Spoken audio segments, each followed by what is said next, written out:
I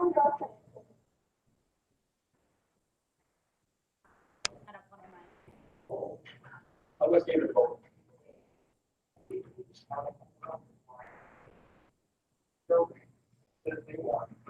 And I'm worried about a couple weeks ago. And I was outside. It was walking, we can do a trench foot, kind of boring, but I was on it, that's pretty long way. There's an asphalt and change. I like to help, yeah. Oh, where are you on the upper end from?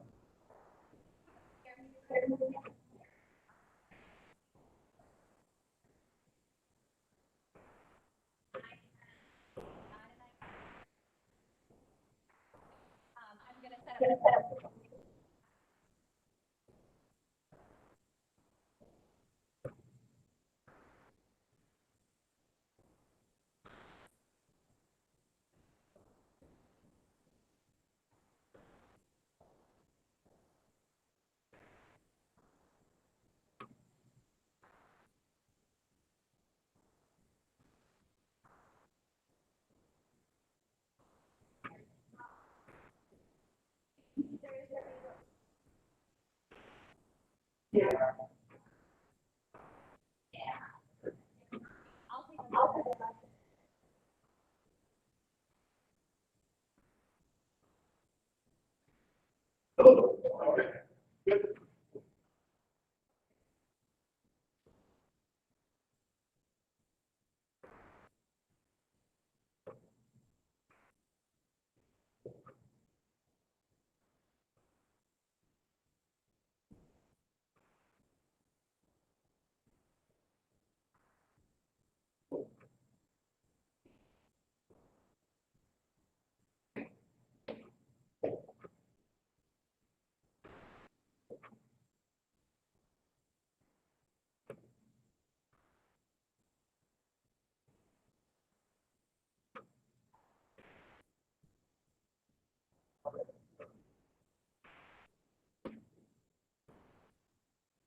Grab one from the desk up here.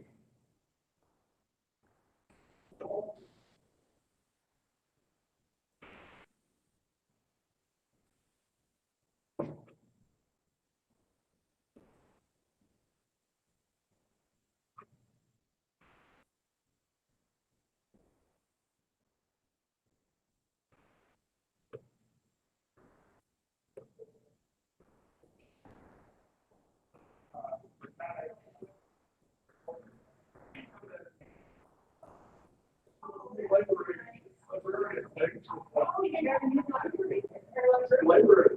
You know, yeah, that's support. Can't tell you his name. He was, about a quarter.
You guys hear me?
Got a whole stack of them here.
Fairboard is running downstairs. Yeah. They got all the good seat spots.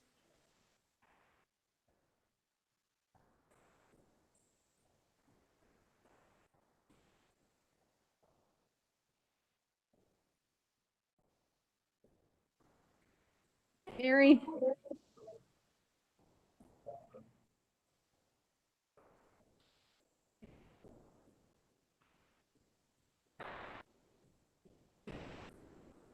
My cousin. Yeah, yeah.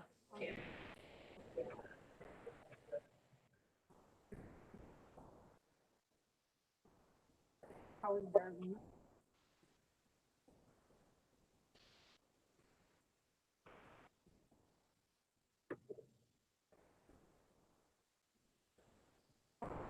I don't think I'm.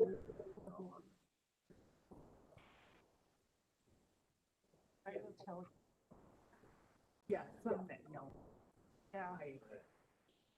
Thank you, Mary. I appreciate that. Mary.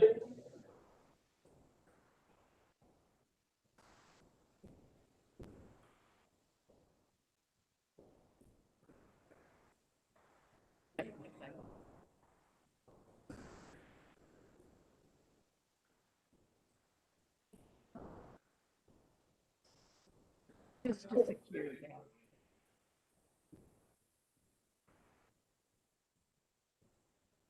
I'm not sure. Sorry, I figured that. Fish wrapper? Yeah.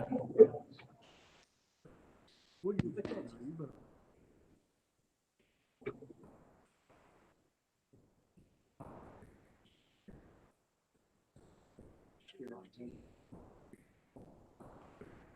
Bill's what, is it 1900? Yeah, I think that's what. It's over 100 years old. Yeah. I mean, it is. Just go in. Look at this, you don't need a ceiling with foot ceilings. No. You can have 10-foot ceilings and then you can have another building and part of one on top. You know, back in the day, I guess that was the way they did. Well, and then plus go.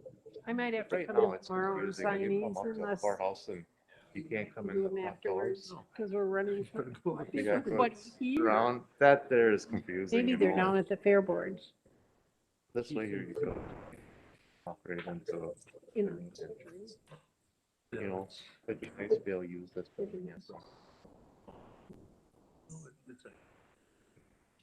That's gonna be a good deal. Yes, yes. Yes. They could put a lot of shit in there. I know you got some car records from the 1800s. So she that we're knows. Sitting on.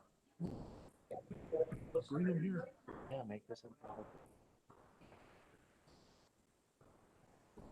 Is there some? Looked at the one thing years ago, the guy promised. And it's in taxes. So the town heifer calf, so he paid his taxes. How the hell could you do that nowadays? You have to have a whole herd. Right, right. I mean, it's interesting.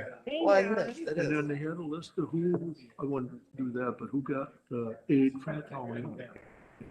Bushel of flour, and a bag of flour because they were hard up. Interesting shit. They can delete the names and just say. Family ABC first. got this. Our library in Plainfield got these old books. They're all used. That were at the print, they're the printer's edition. Yeah. You Well, know. Mike, Well, Brandon, We what got do a you meeting think? tomorrow morning, What do you think? tomorrow, or Thursday night. Thursday night. Thursday night? Yep. Okay. Because there, all we gotta do, Huh? like Todd says, is approve the text amendments and then go over the, Well, they'll do a Normal stuff, presentation, so so- it'll make it easier. Okay. Sounds good to me. And you know, hopefully, there's like, nothing that says we have Jerry to said, vote maybe we can tonight. go first once if we You ain't know, got we much. could, Don't. Don't Whoa. take that to the grave. Oh, I'm hanging down now, Don't because take I'm that not to the sure bank and about cash that. it in just Yeah, yet. yeah. I'm hanging on that. But no, nothing tomorrow morning. We're gonna Okay, have it good. Thursday night at 7. See how it goes. Maybe we can talk nice and they'll let us go first. I don't know. If not, they're owing us big time. Got that right. I better get back to my stall here pretty soon. She's gonna own her hammer. You know, holler. Oh, Pat. okay, Hey, no. whenever you're ready to start. I'm doing. okay?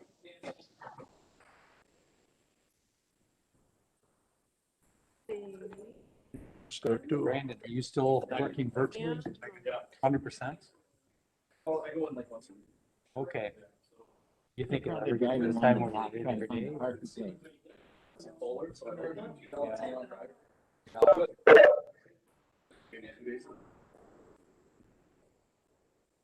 Alex and Mark's checking her dog. Really?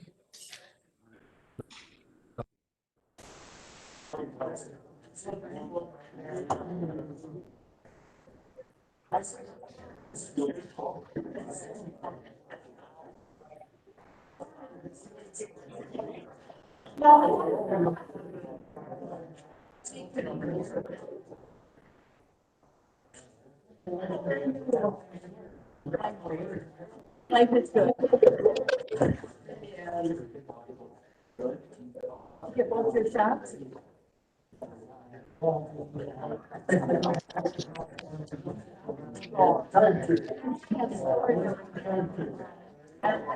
For next week, but I don't know the next couple. They've done it. And one on the schools for this week. Start. Yeah, well, Why does it? it's why all does about, everything you know, always and they're move getting used back? to it too, and it's all about productivity. You know, like he said, you know, for him, it'd be about an extra hour a day, half hour there, half hour home. He said, he could Okay, get, should be you good. know, I'm sure. sometimes it takes 15, 20 minutes to kind of get started.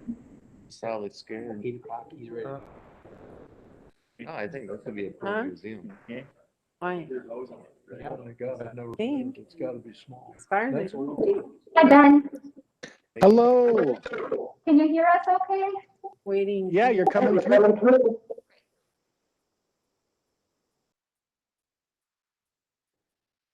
Quiet. Fine, there's plenty Yeah, of- well, Hey, do we have maybe they're down. them online? Ben, okay. And that's it? Okay. Yeah.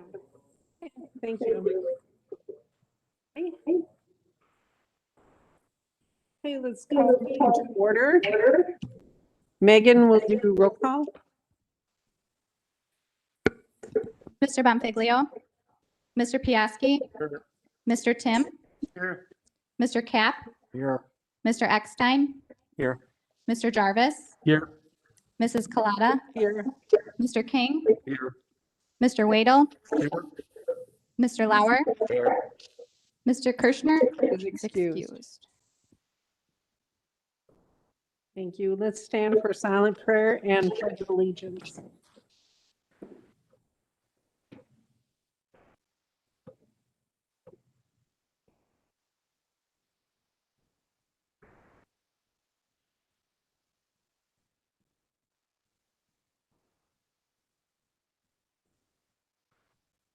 Pledge Allegiance to the Flag flag of the United States of America, to the the republic republic for which it stands, one one nation nation, under God, indivisible, liberty and justice for all.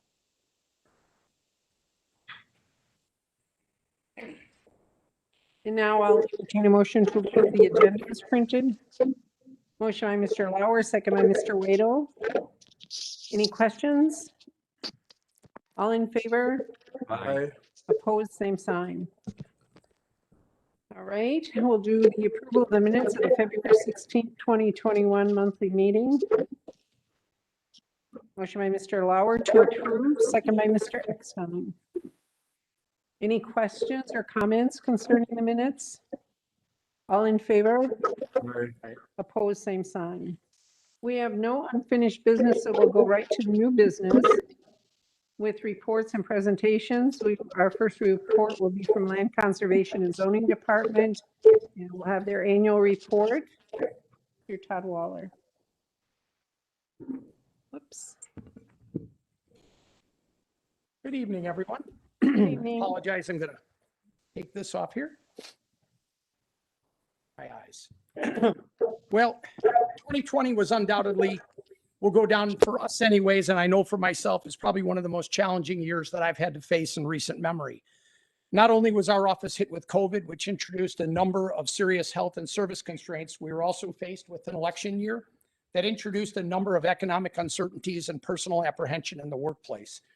Despite these challenges, our team came together to find new and innovative ways of providing services safely and effectively to keep up with the ever-increasing demand and enable us to maintain the exceptionally high level of services that our community expects. For the first time, we had introduced social distancing, both in and outside of the office.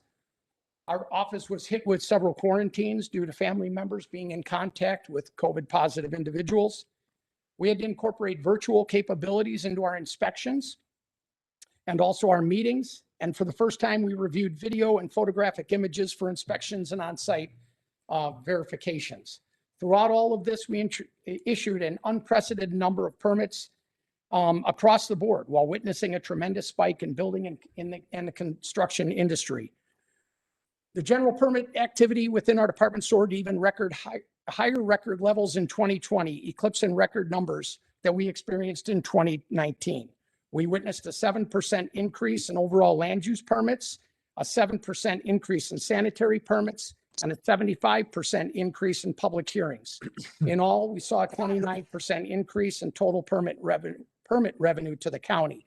Based upon the most recent information that was provided me by our finance director, Sarah Lucchini, I think right now we're on the verge of giving back over $99,000 to the general ledger. This was great news, especially since our building experts and the economists had expressed serious concern for 2020 and the fact that the building material costs were at an all-time high. Based upon the information we've seen so far and the numbers that are coming in for 2021, we're on the verge of eclipsing those numbers. Our office issued a total of 504 land use permits. As you can see, a continual rise from 2018. We issued 62 new homes, 134 additions to homes, and 308 accessory structures. General Engineering, who is our contracted inspection company, issued a total of 518 total permits. These were spread amongst new homes, commercial structures, additions to homes, alterations, decks to homes, electrical inspections, upgrades, and miscellaneous permits. Total fees collected this year were $200,340, which represented a 4% jump from last year. In addition, we issued 202 sanitary permits, authorizing 54 new private on-site wastewater treatment systems, 134 replacements or reconnections to existing systems, and several other systems classified as just miscellaneous.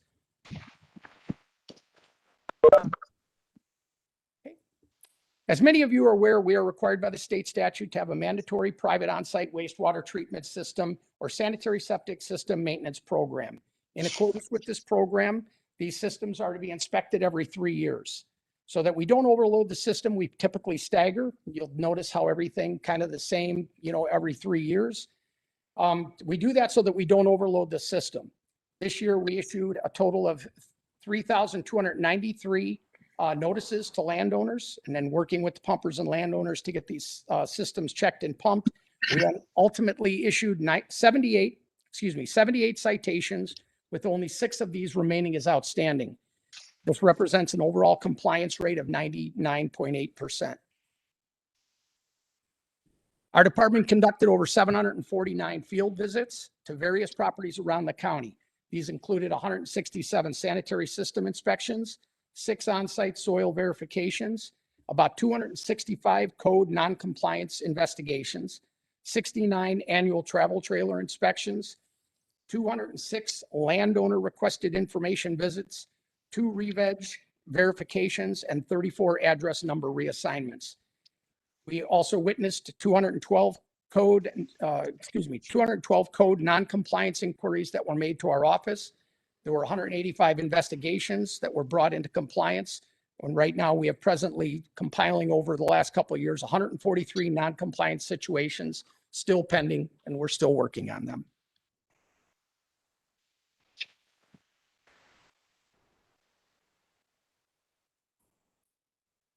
Break it.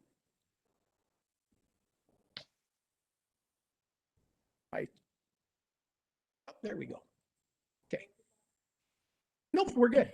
So non-metallic mining. Staff worked with 15 non-metallic mining sites involving approximately 218 unreclaimed or active acres. Annual inspection fees netted the department about $4,000. There were no acres that were reclaimed or certified in 2020. And right now we have 2.1 acres that are pending certification for reclamation in 2021. We also work with what we call SWRM, or the Soil and Water Resource Management Program. And that's $50,000 that was secured for landowners for hard practices. These hard practices included shaping, grading, grassed waterways, riparian buffers, as well as wetland restorations and stream bank protections. We're also tracking a total of 38,765 acres under nutrient management plans, which equates to about 41.4% of the county's tillable land. And this is just an example of some of the work that we do. Now, this is our water quality improvement program, but this is some of the work that we do working with homeowners. The water quality or WEQIP program is financed by Waushara County, allows for $25,000 per year to be used for cost-sharing worthy conservation projects. In 2020, our projects included several wetland restorations, shoreline or stream bank protections, such as this being presented, grassed waterway repair, or native prairie located throughout the county. Now, in 2018 and 2019, we used approximately $4,000 each year of WEQIP funds to administer the Waushara County well testing program. Unfortunately, in 2020, due to COVID, that program was halted as the labs were unable to accept samples from Waushara County. We'll be kicking that program back off in mid-June. We have 2 pickup locations right now scheduled, and that's Coloma and Plainfield. And this will enable us to finish the final 6 townships out on the western periphery of the county.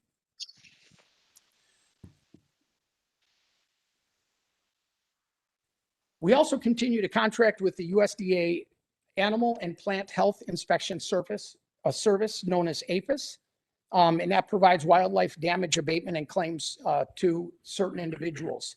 2020 provided payments to 6 individuals to the sum of $24,947. It's basically money in, money out. So we receive money from the DNR. We get a small stipend for administering the program. But it's, basically we work directly with APHIS on their programs, and obviously claims are made, and you can see some of the damage that's caused, obviously, to crops. Now, there were no other claims this year, but if a person does come forth, there also is availability for damages caused by turkey, bear, and geese. One thing I'm happy to report on is I do every year, I always make mention of the fact our office is involved in a couple of multi-jurisdictional collaboratives. These are designed to address regional and national concerns. This is one such program. It was the Winnebago Waterways Project. We work together with Fond du Lac, Winnebago, Calumet counties, Wisconsin Department of Natural Resources, the Fox Wolf Water Alliance, and numerous contributors. Not only was this plan approved by the DNR in 2020, it is now entered into what is called the implementation phase. I continue to give express our willingness to continue to participate. Several members, including myself, are involved in technical groups which were formed to oversee the individual sections of the plan. And I'm also a member of the steering committee within the Winnebago Waterways. Oops, I went too far. Okay. While we have only a small portion of Lake Poygan, as you can see that, and I'm going to try the pointer here. You can see Lake Poygan. This is Waushara County right here. Lake Poygan is that little bit right over here. But you can see we have a number of watersheds that directly contribute into the 4 pool lakes. I'd like to point out that our involvement in this group has paid off beneficial dividends to the county. There's something called a 9-key element plan that was actually prepared by the DNR for what is 72 total HUC 12s. If we were to prepare an individual HUC or individual 9-key element plan for one HUC 12, it represents about $5,000 to $10,000. Because of our involvement in this, which was just in-kind type volunteer work, in-kind donations, we were able to come up with some invaluable information in terms of focusing our efforts on the watershed management practices throughout the county. Now, surprisingly, the Willow Lake watershed, this little watershed way out here, actually has one of the highest TMDLs, which is the total mass daily load. And what that means is most of the pollutants from the county are going into this watershed through the Willow Lake and then finding its way into the pool lakes. As a result of that, Ed Hernandez and I and the land conservation boys have sat down, and we are actually focusing this year's efforts in terms of reaching out to farmers in and around that region, asking them to participate in the nutrient management plan, so that this kind of focuses our efforts so that we can hopefully lower down those TMDLs, and which ultimately will affect all of the groundwater and surface waters in that region. Nutrient management plans are designed to reduce the discharge of nutrients to waters of the state for the purpose of complying with the state agricultural performance standards.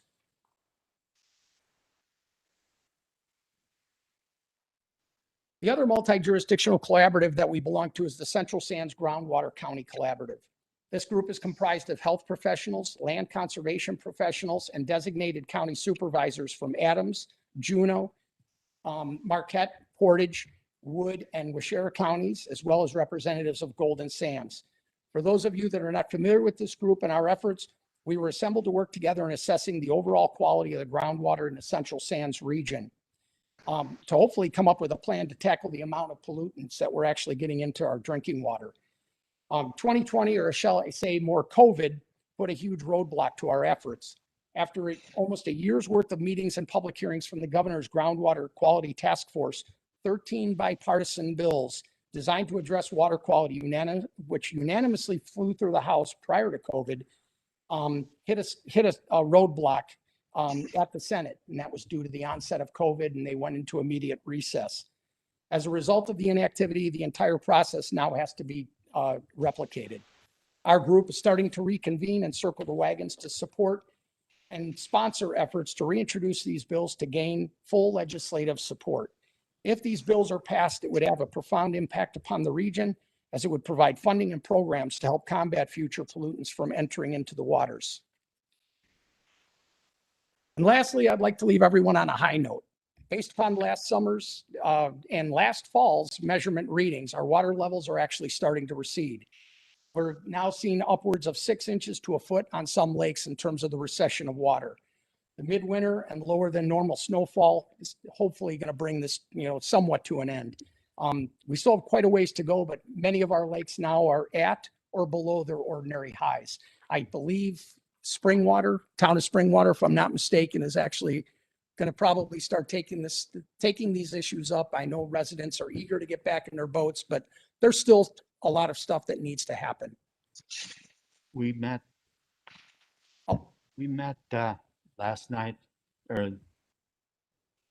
and we'll very likely take them off Round Lake. We'll find out from April whether we'll take them off the other 3 lakes and when, but very likely this spring off all the lakes that we have. Water level is down lower than it was when we placed the slow no wake on the lakes. It's pretty much common sense. Yep, we're eager to get out there as soon as the ice recedes and comes off the water, and that we're going to come back out. We've had numerous requests already to be out there first thaw, so that we can start taking readings so that everyone can kind of assess where they're at. So I didn't mean to interrupt. I'm sorry. I'm sorry? I didn't mean to interrupt. Oh, not at all. As I was preparing this year's presentation, I found it very interesting. As I look back at some of my notes and comments, I'd indicated in 2019 that we had a very successful year. I did state, though, that 2020 was gearing up to introduce a completely different set of challenges for the county. Who would have thought that we'd be where we are at today? I, for one, am proud of the county and my staff for the resiliency and the professionalism that we all showed throughout what some people are saying is probably one of the darkest times this world has experienced in a century.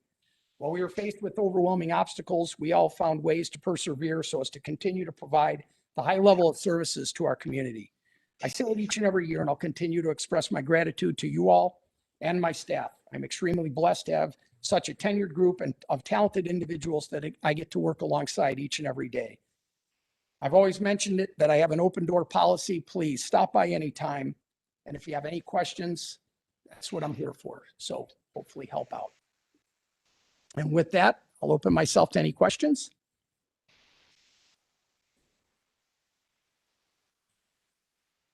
You're off the hook. Thank you very much, Todd. A very nice report.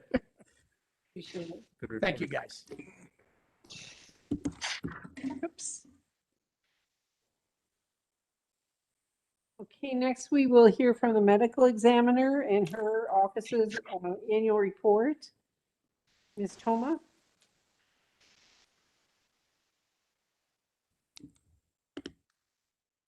Good evening, everyone. Can you all hear me okay? Everybody good? Okay. You're good.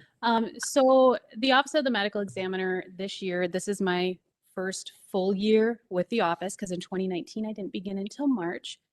So I just wanted to kind of give you that because our numbers from 2019 may not be as accurate as we had hoped. But this year we can say that 2020 is accurate. Moving forward, this is just our staff members here. We are currently seeking out additional deputy medical examiner part-time. These are the types of deaths that we investigated in 2020. This is not an all-inclusive list of what we do investigate because this does not include homicides, and we did not have a homicide last year, which is good. So these are the types of natural deaths, suicide, and accident deaths that we had taken a look into that were reported to the medical examiner's office and we investigated. I wanted to show you these numbers from 2019 because one, I was not here for the full year, so the numbers may not be accurate, but in 2020, we can see there is a very large jump in cases. And I know that COVID is on everybody's mind thinking that this is attributable to it. It is and it isn't, and I'll explain that in just a little bit here. So if you take a look, our natural incidences with cases were at 216 from 195 in 2019, or I'm sorry, 175 in 2019.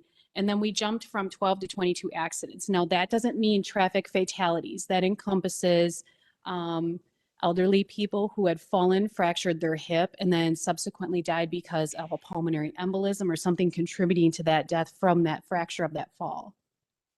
It also encompasses the fatalities as well as any of our overdoses, any that are unintentional and such. We had 4 suicides. That is just one down from last year. No homicides. And I did get called out to an individual who had reported some remains that they found along a bed creek. It was determined that they were deer remains. So I am trained in the study of anthropology as well as entomology, so bugs and bones. I do a little bit of extra on the side to help out the law enforcement community. So when they do have cases like this, they do come to me and I take a peek at them and let them know if they're human or non-human. And we also do collect, I know you guys probably don't want to hear this, but when we do have decomposing human remains, we need to be able to establish a time since death, especially if there is any suspicion on the part that this might be a homicide. So I am trained to be able to go in, collect the flies, collect the bugs, and get them to the entomologist to make sure that we can try to get a good time since death to get that time frame in place. And we can also actually tell if anybody has been brought up here intentionally from a different state that had died in a different state or a different area, brought up here because we have different insect activity up here than they do down south. It's very intriguing. I'm glad I have that ability to provide that to the county as well as the anthropology because it is very expensive to reach out to people, bring them in to be able to do that. This is just a breakdown from January to June, and the next slide will be the next 6 months. You can kind of see that we were at an even keel for the first 6 months of the year. You know, we had 21, 15, 16, 18, 14, and 13. But then once we hit July, we got 16, and then it jumps in August to 38. I was running my tail off that month. I'm not gonna lie. I was at my wit's end. We all were trying to just kind of keep everything up. You can see when I'm talking about how COVID is on everybody's mind, thinking that maybe these people are dying from COVID. It's very minute numbers that we are given cases that are referrals from COVID. The only time that we have those numbers are when somebody dies in the home, when they are actually diagnosed and in their trying to be in their recovery period or quarantine period, and they have complications of that. Or if it is an inmate that has left the facility at Red Granite or our jail and goes out to that hospital and subsequently dies from COVID, there it does get referred back to us sometimes. So you will see that in all the cases that you're getting on those weekly reports aren't numbers coming from our office generally. Those are numbers coming from the hospitals that are related to the people that live in this county. If you take a peek at September, October, and November, you can see the caseload was still pretty high. And I will tell you that we are actually up 17 right now from this time last year. So we're still increasing. I'm really hoping that it levels off at some point in time because it's really sad to say that our numbers keep climbing. In March of 2020, I was approached or provided an email by Patty Wolfile over at the Public Health indicating that DHS, the Department of Health Services, was providing funding for us to be able to establish an overdose fatality review team. But we had to apply for a grant. I've only ever done a grant once. And so I had actually spoke with Patty and I said, hey, we don't really have enough overdose deaths to say, let's just do this for Waushara. How about we try and combine counties and get the funding for all 3 counties and we can utilize those funds to make it better. So I did reach out to Kathy Munsey over at Green Lake County and Jamie Sofa over at Marquette County Public Health. And they said, yeah, let's give this a shot. So Kathy Munsey, myself, and Patty all put this grant together and submitted it to DHS. And then all of a sudden COVID hit and we were in lockdown and we said, uh-oh, what do we do now? Because these meetings are generally all held in person. We sit and we do case reviews. So we actually said, all right, how are we going to do this? So our facilitator, who is actually from Oshkosh, said, let's try this virtually. Let's just try to get this set up. It was definitely a lot more footwork than if we could have called all of our partners from the counties and said, hey, let's meet. Let's see if we can do this. Let's get your input. It was phone call after phone call, and it was email after email saying, hey, this is what we're doing. We've got funding for this. Please be a part of this. Help us out. So in April 2020, we started this process. And then I believe it was June, we had our very first review. Now this is mounds of paperwork later, interagency agreements with all 3 counties. So we call ourselves the Tri-County Overdose Fatality Review Team. And as of this Thursday, we will be on our 3rd review of the cases. So what we've been doing is we started with Green Lake. We took one of their cases and they presented it to all of us. So we have 30 plus partners, including law enforcement, hospitals, recovery coaches, public health, human services, anybody you can think of that would have a stake in this. We tried to grab up even the ad hoc partners that we can try and say, hey, I think you can help us out here. Because the whole purpose of this is to try to make systematic changes or changes within our departments to try and help these people to get them the help they need before they end up with me. And we really don't want them to end up with me. We want them to be able to be successful in their recovery and continue to be contributing members of society. Sometimes it doesn't always work that way. And I have let our facilitator know that when we review our cases from Waushara County, it is very far and few between that the cases we have are our residents.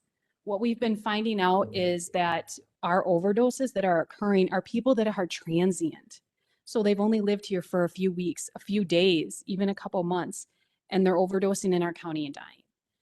So it makes our job very difficult when we're reviewing these cases because we don't have a lot of data on them to try and find out where that system change needs to happen. So the case we're reviewing Thursday is actually one of those cases where the decedent had actually skipped around from different counties. And it's so sad because we really, I believe that there were so many opportunities to help this decedent and it just wasn't there for her. So we're really going to try and make that system change eventually. So we actually, because it was all virtual that we did this, we held so many virtual meetings, We saved a lot of money, and the monies went back into the funds at DHS. DHS came to us when we applied for the second round of grants and said, hey, we have all these extra monies. We're going to call them implementation funds. Do you want some? Well, heck yeah, we do. Well, what can we do with them? You know, let's see what we can do with them, because we know in order to make change, it takes money. And that money can't always come from the counties. It has to come from somewhere. So they allowed us, we wrote an additional grant to obtain $18,500, I believe it was, to be able to pay for autopsies. That for each of the counties, so we have any suspected potential overdose, an autopsy can be reimbursed through this grant, but it's up to, I believe, 6 autopsies. So we kind of went 2 per county. We also are buying urine analysis cups, because us as medical examiners and coroners can draw urine right on scene and actually take that drug screen and point us in the right direction. You know, something that presents to us as a potential overdose could actually be something completely natural. So we want to be able to try and guide us in the right direction and provide that information as well to the pathologist. We also are working on what we call drug Dropbox cards. So already when I started here, I have a drug Dropbox card that has information on it that I can pass out to families of loved ones to give them the information to drop their to drop the decedent's prescription medication into our drug Dropbox program, so it doesn't get redistributed on the street. And we do this because of that. We don't want anybody getting their hands on that, or grandchildren, children, anything like that. So we are actually expanding that to the Tri-County, and we're making these cards, and we're keeping the monies local with the printing companies in the various counties, so we can have the money come back to the county as well. We are also working on transportation funds for those in recovery that are having difficulties getting to their meetings, getting to their UAs, getting to all the stuff they need to get to be successful, because they're always telling us we can't make it because we don't have the ability to get there. We don't have a license. It was suspended when this occurred. So we want to make sure we're trying all the way around, not just trying to fix how it occurs at death, but prior to. So this is what we've been working on for the past year, and I'm really hoping that we continue to be successful. We were just notified today that our funding, should we choose to continue to apply for the grant, will last till 2023. We did obtain a 2020 Chevy Traverse. It is mainly with me unless I leave on vacation, because I generally am on call the majority of the time, except for most of the nights. The deputy MEs take those because I have small children yet. But if they do need me, I am able to come out on a whim and help them out. It contains 95% of all my equipment that I need on a scene, including the entomology stuff, the anthropology stuff, any specimen collection kits, any stuff like that. There's just minor stuff like gear that doesn't fit in there that would need to be taken from the office and placed in there to get on scene, which law enforcement has been gracious about doing should we need it. I do transport bodies from scenes should they be smaller. I generally don't if they're if the funeral homes choose to come out, or if how do I put this tactfully? So if it's children, I take them myself, because I feel a personal connection with that family to be able to let them know that I'm taking care of their loved one and that I'm going to be with them the entire time. So they appreciate that, and I want to give that to them. So I always transport children. It's very seldom that I will transport adults, because the funeral homes want to come and they want to talk to the families. They want to get things set up for them. So we allow that to happen. But we do transport for autopsy. So I will take the bodies down to Fond du Lac or UW-Madison for autopsy. And then I do transport them back if they are coming back to our funeral homes. And I try to do that a lot, although sometimes it's very difficult because of call time and being called out and not being able to get that. So then the funeral homes are very generous in working with us. Do you have any questions? I know I spoke fast. I apologize. It's a great report, Amanda. Do you have any questions for Amanda? Yes, sir. How much does it cost for an autopsy? So baseline autopsy, no toxicology, x-rays or anything, is $1,500. It depends. So we have options when we go in for autopsy, when we do toxicological testing. We can go through the state lab, which is free, but it takes about 6 to 8 months to get back your results. And there's always a questionable nature with issues that have occurred there. They're working on that currently and they're trying to get past it. Otherwise, we go through what's NMS. It's a laboratory out of Philadelphia, and the samples get sent there. We get those within 2 weeks. It's nice, and they are able to have a wider spectrum of testing than the state lab is, so that helps us out a great deal as well. And they have the ability to test for things that the state lab can't test for, even if we asked. So we try to minimize cost based on cases. If we know it may end up in court, like a lens bias case, do you know what lens bias is? Okay, so if we have one of those, we will send them to NMS because we want to be able to reach out to their toxicologist to have them in court. Whereas state lab, it's very difficult for that. And NMS is very well trusted. And we want those results quicker so that we can have law enforcement pursue their avenue if need be. So we try to support that route as well.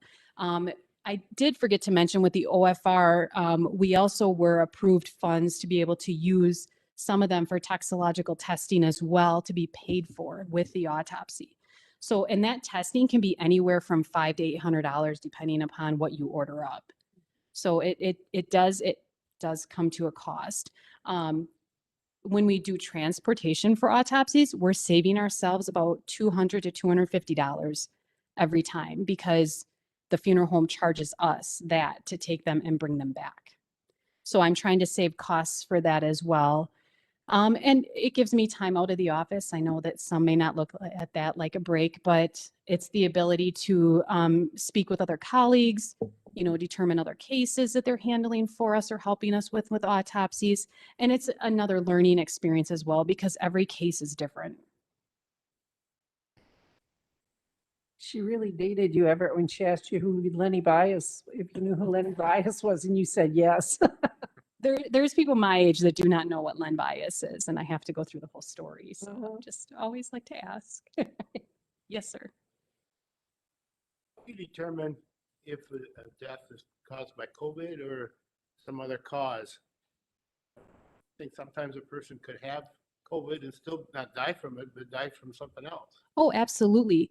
So what we take a look at is their symptoms and what they've had prior to. So there's a lot of disease processes that predispose them for complications with COVID. You know, high cholesterol, obesity, prior MI, or heart attack. And so these problems that they have may look like a typical heart attack or some other issue, but if they didn't have COVID, would they have had that? So we have to look at that. Are the symptoms from COVID affecting them to the point where they're having difficulties with their natural disease processes? And then there is also something called a factor V with COVID, where it's a blood clotting issue. So people can actually have COVID and then a couple weeks later, or even several months later, have blood clots that remain from COVID and can actually still die from COVID because had they not had COVID, they probably wouldn't have those blood clots, right? So that's how we kind of determine. We take a peek at one, what was their lifestyle like? What were their disease processes? Were they more predisposed than prior to? What were their symptoms? When were they exposed to COVID? Have they been in recovery that long?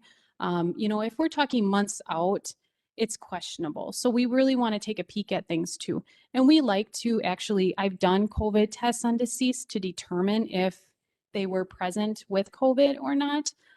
Because I don't like to just put it down. I want to have that reasoning behind it. I want to be able to have that explanation. So I want to be able to show people why this is occurring. Does that answer your question? I bet you could call Amanda if you, and she would. Oh, yes. I have plenty of articles I'd love to share too. Yeah. Lots of reading. Any other questions? Thank you, Amanda. Thank you. Great report. All right. Next, we're going to have a presentation of a county buildings renovation plan. Samuel's Group and Venture Architects.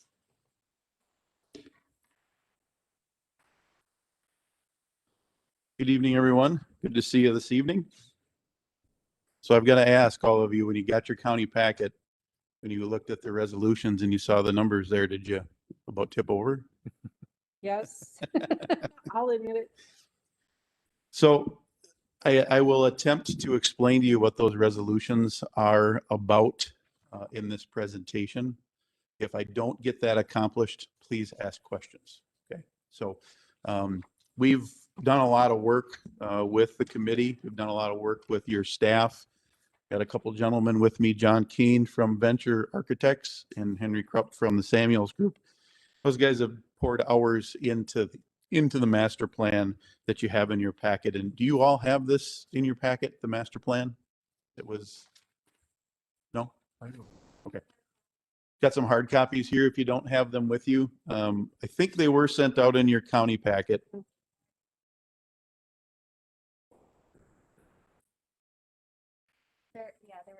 Oh, okay.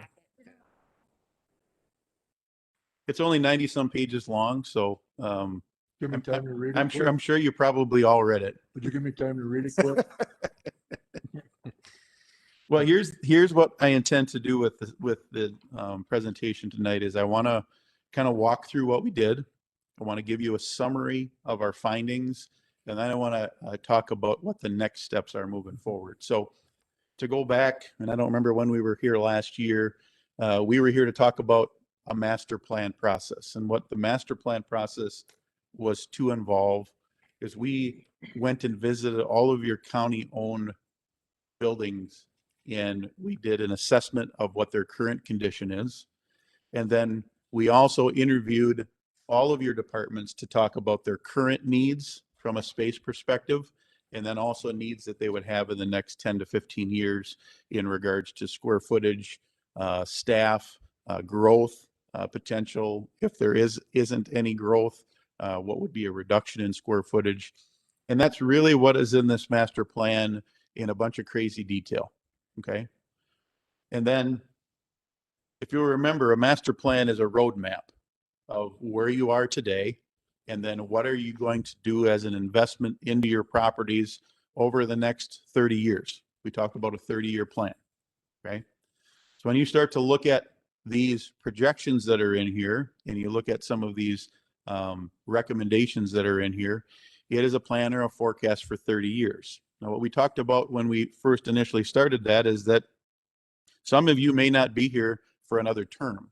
Some of you may be here for multiple terms. But what this master plan does is for those county board members that come on in a term for their term, and they are unaware of all the discussions that you as a county board have had, they have a document here that says we do have a roadmap to be able to accomplish the building needs for the county for the next 30 years. It's a document that should be a living document, okay? With more or less, here's a checklist of things that we need to accomplish, and we're going to bite off sizable components that we can chew and swallow, right? Rather than taking it all on.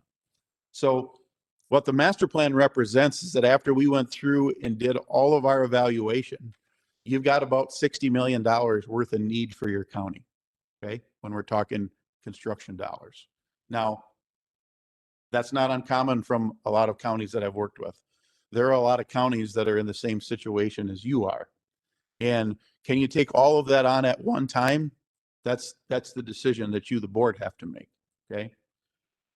One of the things that happened through this process is that we told you that we would do an analysis of not only what the buildings are like, the space that you need.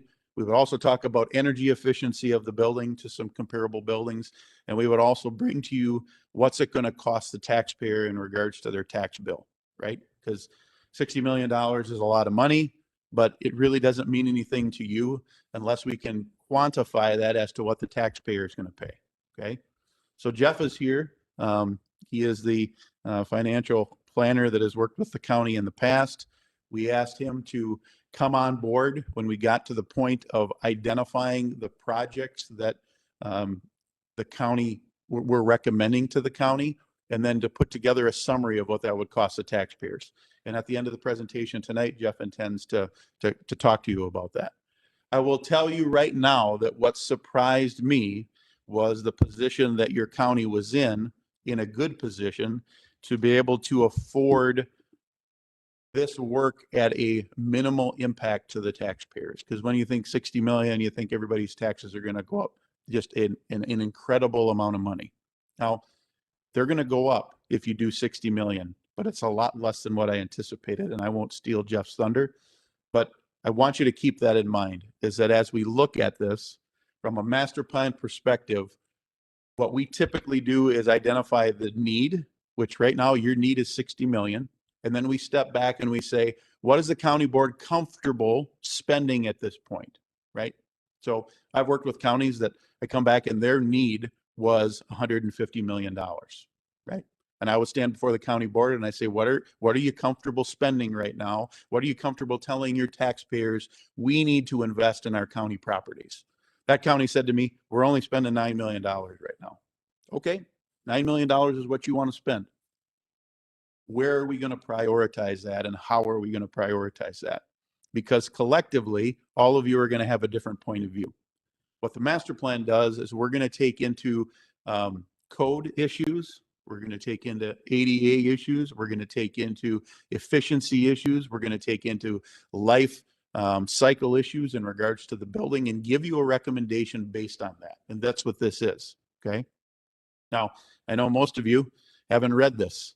So I'm going to do my best to go through and give you a quick summary of all of the sites. If you have questions about any of these sites while I go through it, please ask them.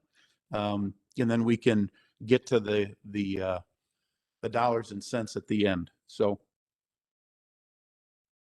this summary up here is the Poisippi site. What we went out there and looked at was the properties that you currently use in Poisippi.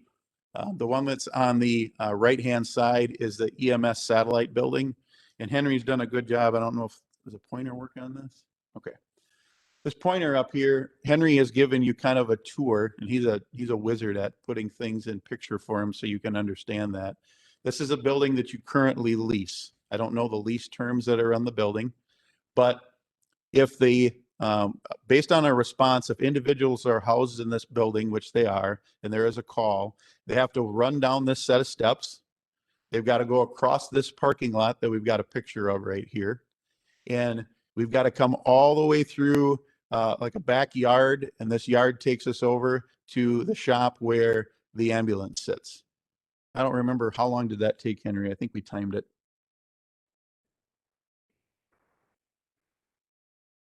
Okay. So one of the things that had come up was the discussion of what does that look like in the winter? Because you're not going across a paved sidewalk, you're literally going across the yard to be able to get to that from an emergency response perspective. Okay. There's also a senior dining hall that is a small area that is leased from First Lutheran there.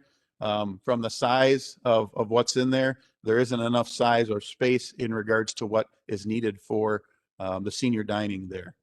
The highway shop that's in Poisippi right now, there is some moisture issues with the floor. There's HVAC needs that are required on that building, and there's also some additional vehicle storage bays that are needed for Poisippi. So these things are going to identify needs. I'm going to give you a summary of what your existing conditions reports are for each one of these sites, and then we're going to get to the recommendations for them at the end. Next one here is in Wild Rose. We do have the senior dining center there. The only real thing that was needed in there was some additional storage. The EMS satellite building that you have there now, there are a couple of things that are needed as cooling and exhaust system that's needed on that site.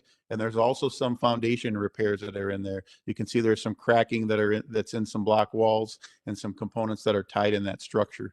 Now, one of the things that you have to balance in a master plan is what's maintenance and what's a true capital cost, okay?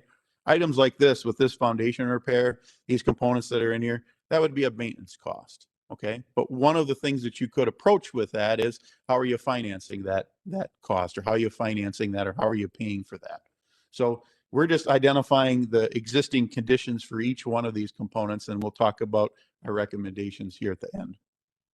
In Hancock, the campus here, we've got the highway shop that Henry's got highlighted here. And then we've got the EMS satellite that's right next door to it. I forget the year that this was constructed, but it's a very nice facility. It's maintained well. The one thing that they do need is some additional storage. Talked about some additional storage that needs to be done, and it could be done with just a small little building outside of that campus. There is a couple of additional vehicle storage bays that are needed at the highway shop out here as well in Hancock. Wautoma, here's where there's a lot of stuff going on. We did our best to condense this down into one slide. But let's start out the law enforcement center site. We walk through the jail. The components that you have going on at the jail right now is you've got a control issue associated with the moisture within the facility. They're having a hard time controlling that. So we've got some money budgeted for dealing with the control issues and the HVAC that's associated with that. There's also moisture issues on the exterior of the building. We've got some pictures here that show there's really a gutter system that needs to be done. We got to go back and look at this block and get it cleaned up, make sure that we don't have deterioration. There may need to be some tuck pointing, might even need to be some replacement of block. This happens around the building there. There are also, and we don't have a photo of it here, but there is a the windows that are in the housing pod, around the housing pod, have moisture that are pocketing inside of the window. We have to determine if that's truly a breach in the gasketing of the window, because that can be tied back into the moisture issue. But there is components that need to be tied back into that. The other thing not from a building perspective, but just from an efficiency standpoint that we'll talk about is inmate transfer. Currently right now, if an individual that is in jail needs to come to court, they're being put into the transport vehicle in the Sally Port, they're being driven downtown, and then they're brought up into court here. And we'll talk about that in regards to the security issues that are associated with that. Downtown campus, where we're talking right here, the North Annex that's across the street, there's multiple things that are issues with that North Campus. I think most of you probably know that that was the old highway shop, and I forget what year that was constructed, but I think it was in the 90s is when there was some renovation. EMS is currently housed in there right now. We've got other departments in there, health, human services. We've got people that are packed into multiple people into offices that are in that space. The unhealthy portion of that is where those emergency response vehicles are in the lower level and where the sleeping quarters are above there. It absolutely just reeks of exhaust. It's a serious health issue that you have going on in that annex building. The HVAC, or the infrastructure of that North Annex building, I think there are 8 small condensing units that have lived beyond their lives on that roof. The HVAC needs to be upgraded in that entire campus. So there's components tied to that. The envelope of that building, again, it was a highway shop. There are windows that are in there that are not energy efficient at all, that need to be addressed. And then obviously the components tied back to the HVAC issues are the biggest components there. On the courthouse side, one of the things from the courthouse is we went around the exterior and looked at the envelope. There are many roof issues, and when you dig into this master plan, you can see we've got a bunch of pictures that identify that. There's a bunch of issues with roof and flashing. There's multiple areas where tuck pointing needs to be done. The building envelope just needs to be addressed. The exterior windows need to be upgraded. There's many areas where they're leaking. The HVAC system that's in here, it's a split between some pneumatic and DDC. The lack of control and the efficiency of the controls is really evident when we start to dive into what your energy consumption is, and we'll get to that component here when we get to the end of the slide here. But please take some time, if you would, to dive into this master plan, because Henry's done a lot of components that are tied back into not only the energy, but the building envelope, the difference in the U value of the window, the R value of the walls, what that means in regards to performance of the building, multiple ADA issues that are associated in this structure that need to be upgraded. For the fairgrounds, again, we're still in Wautoma with the campuses that are in Wautoma. There's multiple areas around the campus out there that have ADA issues. And when I say that, there's trip hazards that go into some of those buildings. I believe that currently you guys are working on funding or have funding in place to do some of that. So we haven't included that in the master plan. The one area that's out there, and I will tell you, when I walked through your fairgrounds, I was very impressed. Clean, well-maintained buildings. You've got a barn out there with the framework that's in there that's really cool to look at, and it's been well-maintained. So you can be proud of the structures that you have out there. The one structure that needs attention, and I don't know what that attention may want to look like. I've worked with multiple counties and what they want to do with their structures at the fairgrounds because of the use of them, is that the horse barn is in dire need of some repairs. There are many columns that are in there that are deteriorated to the point that they need to be replaced. Or if the horse barn just isn't being utilized, it may need to be taken down. You don't want to have animals in there. You wouldn't want to have inhabitants in there just because of the liability that's associated with that.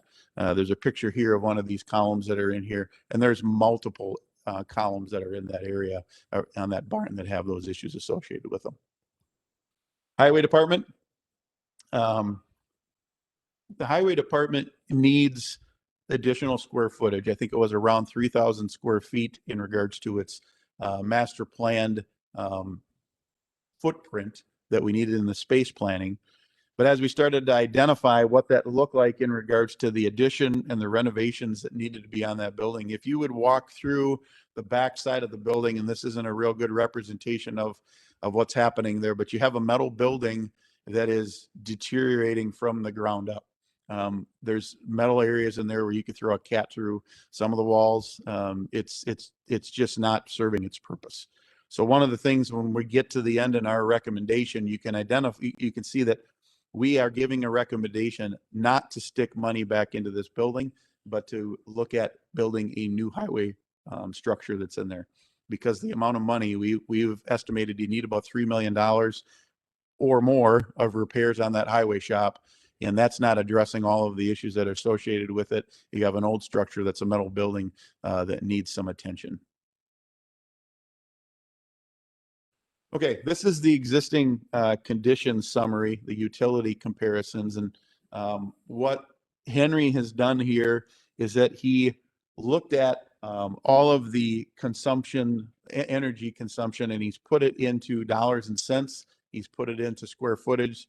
That you have building square footage here, gas, electric, sewer, water, and then the total utilities that are associated with that.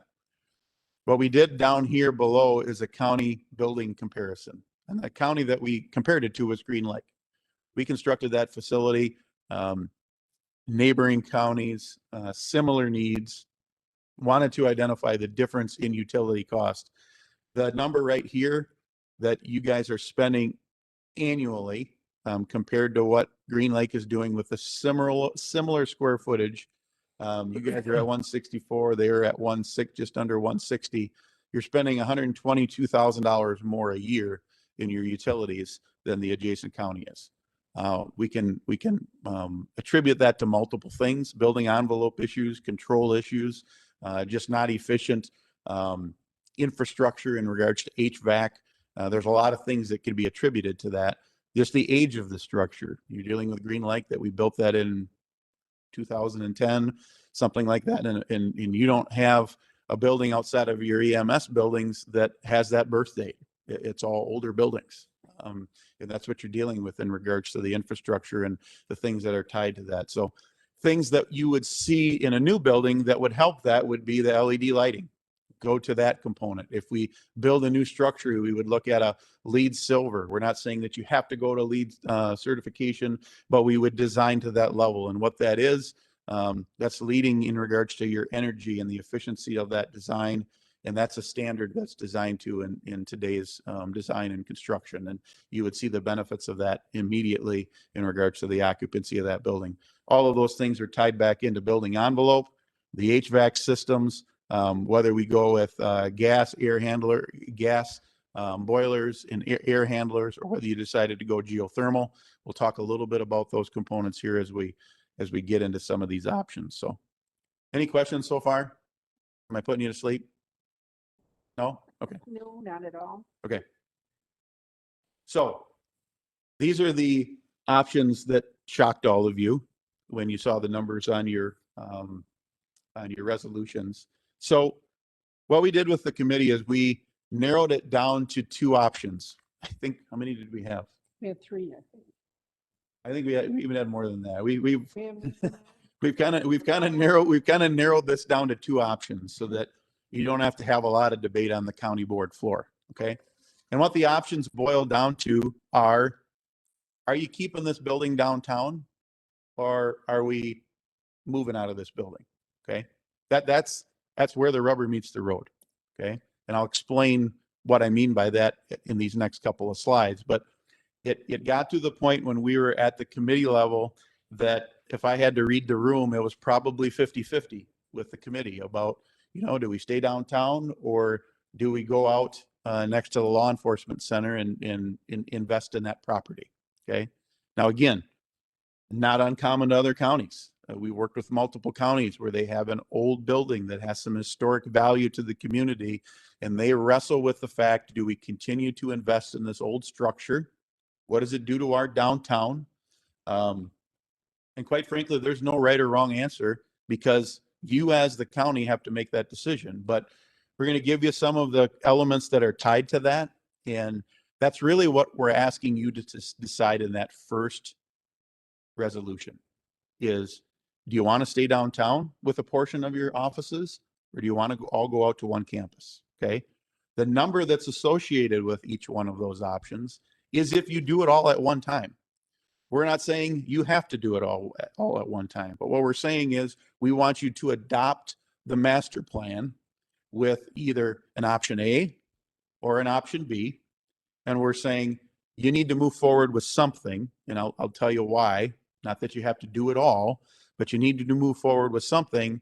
And in order to move forward with something, you've got to make a decision on option A or option B, because you can't start one way and change your mind when we're mid-design. So that's really where we're at with that first resolution. Okay. So option A, again, 2 campuses. There's going to be some of the departments that stay downtown here. And I'm going to give you this. You can look at that bullet point. I'm going to give you a summary. You're going to stay downtown here, and there's going to be certain departments that stay down here in this renovated building that we're currently in. The entire footprint of this building renovated with a small addition on it. In both options, the north annex gets demoed. We're moving people out of there, and we're taking it down to the ground. Okay. The other element that's tied into both of these options is that we think that it's a priority that you need to do something in Poisippi for that EMS and that senior dining. And we believe that we can address that with one building. Okay. The building can be an EMS structure with some adjacent space that can provide the dining needs that you have there. I'm going to tell you right now, the element that's tied with Poisippi is, where do you do it? Because what property do you want to put that on? Okay. And when we get into the dollars and cents, we're talking about project cost. We're not talking about land cost. So we need to talk about, what do we do with land? If we do anything with land with a couple of these options. Okay. So again, at the law enforcement center for option A, this is the law enforcement center. Currently, jail sits here, sheriff's department is here. We're proposing that this green is an addition. This connector right here, I'm going to tell you, this connector, this line right here is very important. To me, it's one of the top points that you need to take into consideration as you move forward. And you'll see that that is consistent with both options. We feel that strongly about it. And what that is, that's a secure corridor that takes an inmate from jail over to the courts. And it takes them to the courts where they go from a jail cell down a secure corridor where they're not intermingling with any staff, they're not intermingling with any public, and they're being transported into another holding cell, which is treated as an extension of a jail in between the courtrooms. And then when it's time, it's their time to appear in court, they're taken out of that holding cell, and then they're taken into the courtroom. And the only spot that all of those individuals meet, which would be the judge and the public and the inmate, is in the courtroom. And then when they're done, they go back into the secure corridor and they go back to their housing unit. Okay. Now, I want to stress to all of you that these are conceptual in nature. You're seeing boxes. And what John has done, he's got a vision in his mind of what this square footage needs to be because of the programming that's been done. Our budgeting has been conceptual in nature, okay? So when you adopt one of these master plans, we're going to treat each one of these as small projects and buildings that we would then come back to you and say, here's the layout that we're proposing for this building, okay? So let's get through the site plan here. This is a courts edition that we would have the courts, the clerk of court, child support, victim witness, DA, all out there, probably more than likely up on the second floor. We still need to determine what that all looks like and where they're at. And then also in that same building, thinking on the first floor would be aging, ADRC, veteran services, community dining.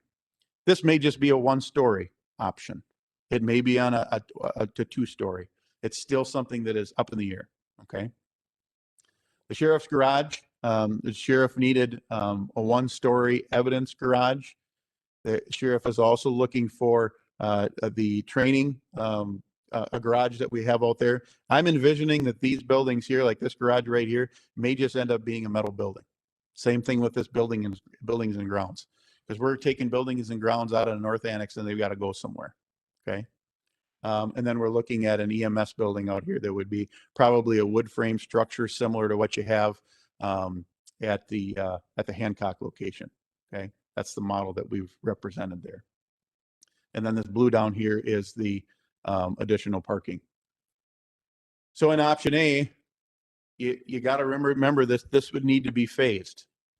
So the work that would need to be done on this campus would have to be done first.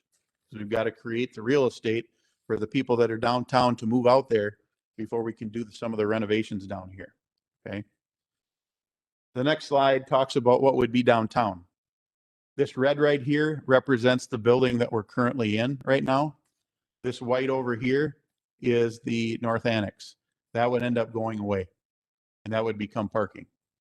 We're proposing, this is still up in the air as to the size of what this addition may be. There was some discussion at the committee level of whether we even need an addition.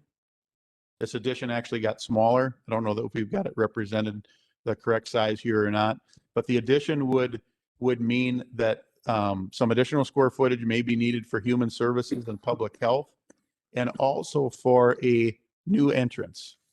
Now, the reason that we're proposing that the entrance is on this side of the building is because a majority of your parking, we're picturing that the public would park over here in this new parking lot and enter here. The parking that you have over here could be for staff to be able to come into the back of the building. There's been some discussion about whether this campus has security like you have at the front door or not.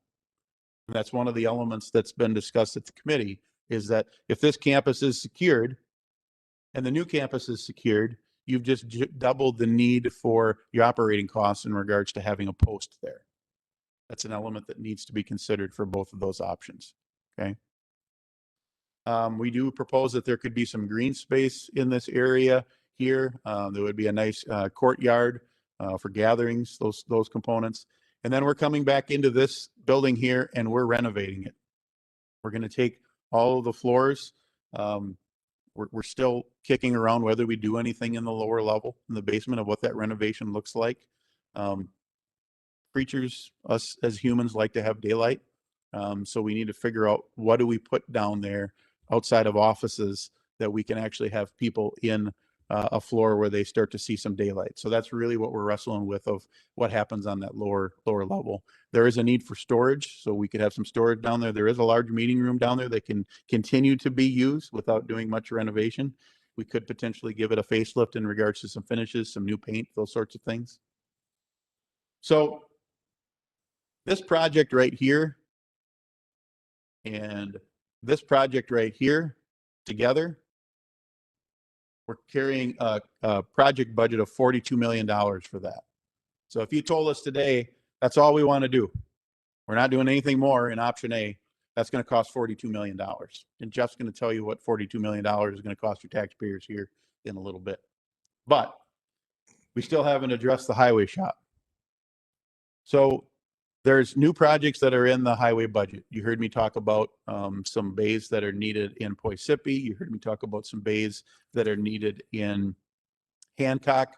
I also explained to you that this building right here, we don't want to stick a lot of money in there. There is also a fueling station that needs to be addressed. This storage building over here has some structural repairs that need to be done. We've put a budget on the needs for that highway department at 16 million. That's including a 60,000 square foot precast highway shop. Now that 60,000 square feet is based on similar county sizes to be able to house all of the equipment inside of that. The reason that we went with precast is so that it's not a steel structure that 15, 20 years from now, that when all those salt trucks that are in there are corroding the building, and then you have the same issues in place. When we looked at the scenario with a metal building, it was about $4 million less. It was a $4 million upcharge to go to precast structure. So you can kind of think about what that would be. But if in option A, this would be the master plan where you guys said, we're going to adopt option A, that's all of our approach to our needs. Today's cost, if you did it in today, is $58 million. Now, keep in mind that if you only do $30 million this year and you're going to keep the $28 million for another day, it's not going to be $28 million in 5 or 10 years from now. There's going to be an escalation. And I've got a PowerPoint here that's going to show you what escalation does to construction projects. All right, so now there was some discussion about let's get it all on one campus at the committee. What if we put it all on one campus? So we've put together a summary of your property downtown. So where we sit right now with the North Annex property, just under 3 acres. Across the street, your parking is just over a half an acre, and then over here, it's 0.18 acres. This is the property where the law enforcement center sits currently. It's just over 9 acres. We don't have a model to show it, but we did a layout of all the buildings down here. And if you moved everything downtown, you'd own this block, and then we'd own a chunk of this block. So there would have to be some acquisition and property to be able to move everything downtown. Now, to move everything on one site has some efficiency benefit to it. Okay, so at the 9.6 acres, the question was, does it fit? The answer is that it fits. Okay, and this is the way this is laid out again conceptually. All right, this link stays, like I told you, the umbilical cord that's important, that's going to be there no matter what. Some of the things that we've talked about internally is that, does this Sally port go away and do we slide this whole building over here? Those are all details that will be worked out in the next phase of design. But to know, so that you know this connection point will be there. One way or another, it will be there in both of those options. Again, this is parking that's here. This is kind of the same model of what we had down here with the buildings and grounds that went from here over to here. We moved the EMS over here, and these garages stayed the same. Now, what happened with this is that everybody has moved out here. You'll see that all the county departments are out here. Courts, clerk of courts, DA, general government, health, human services, everybody's under one roof out here. Okay, so you can see that that's really what this is saying. We're still doing the Poisippi project. That, if I had to put it, it's right at the top of the list. Needs to be done.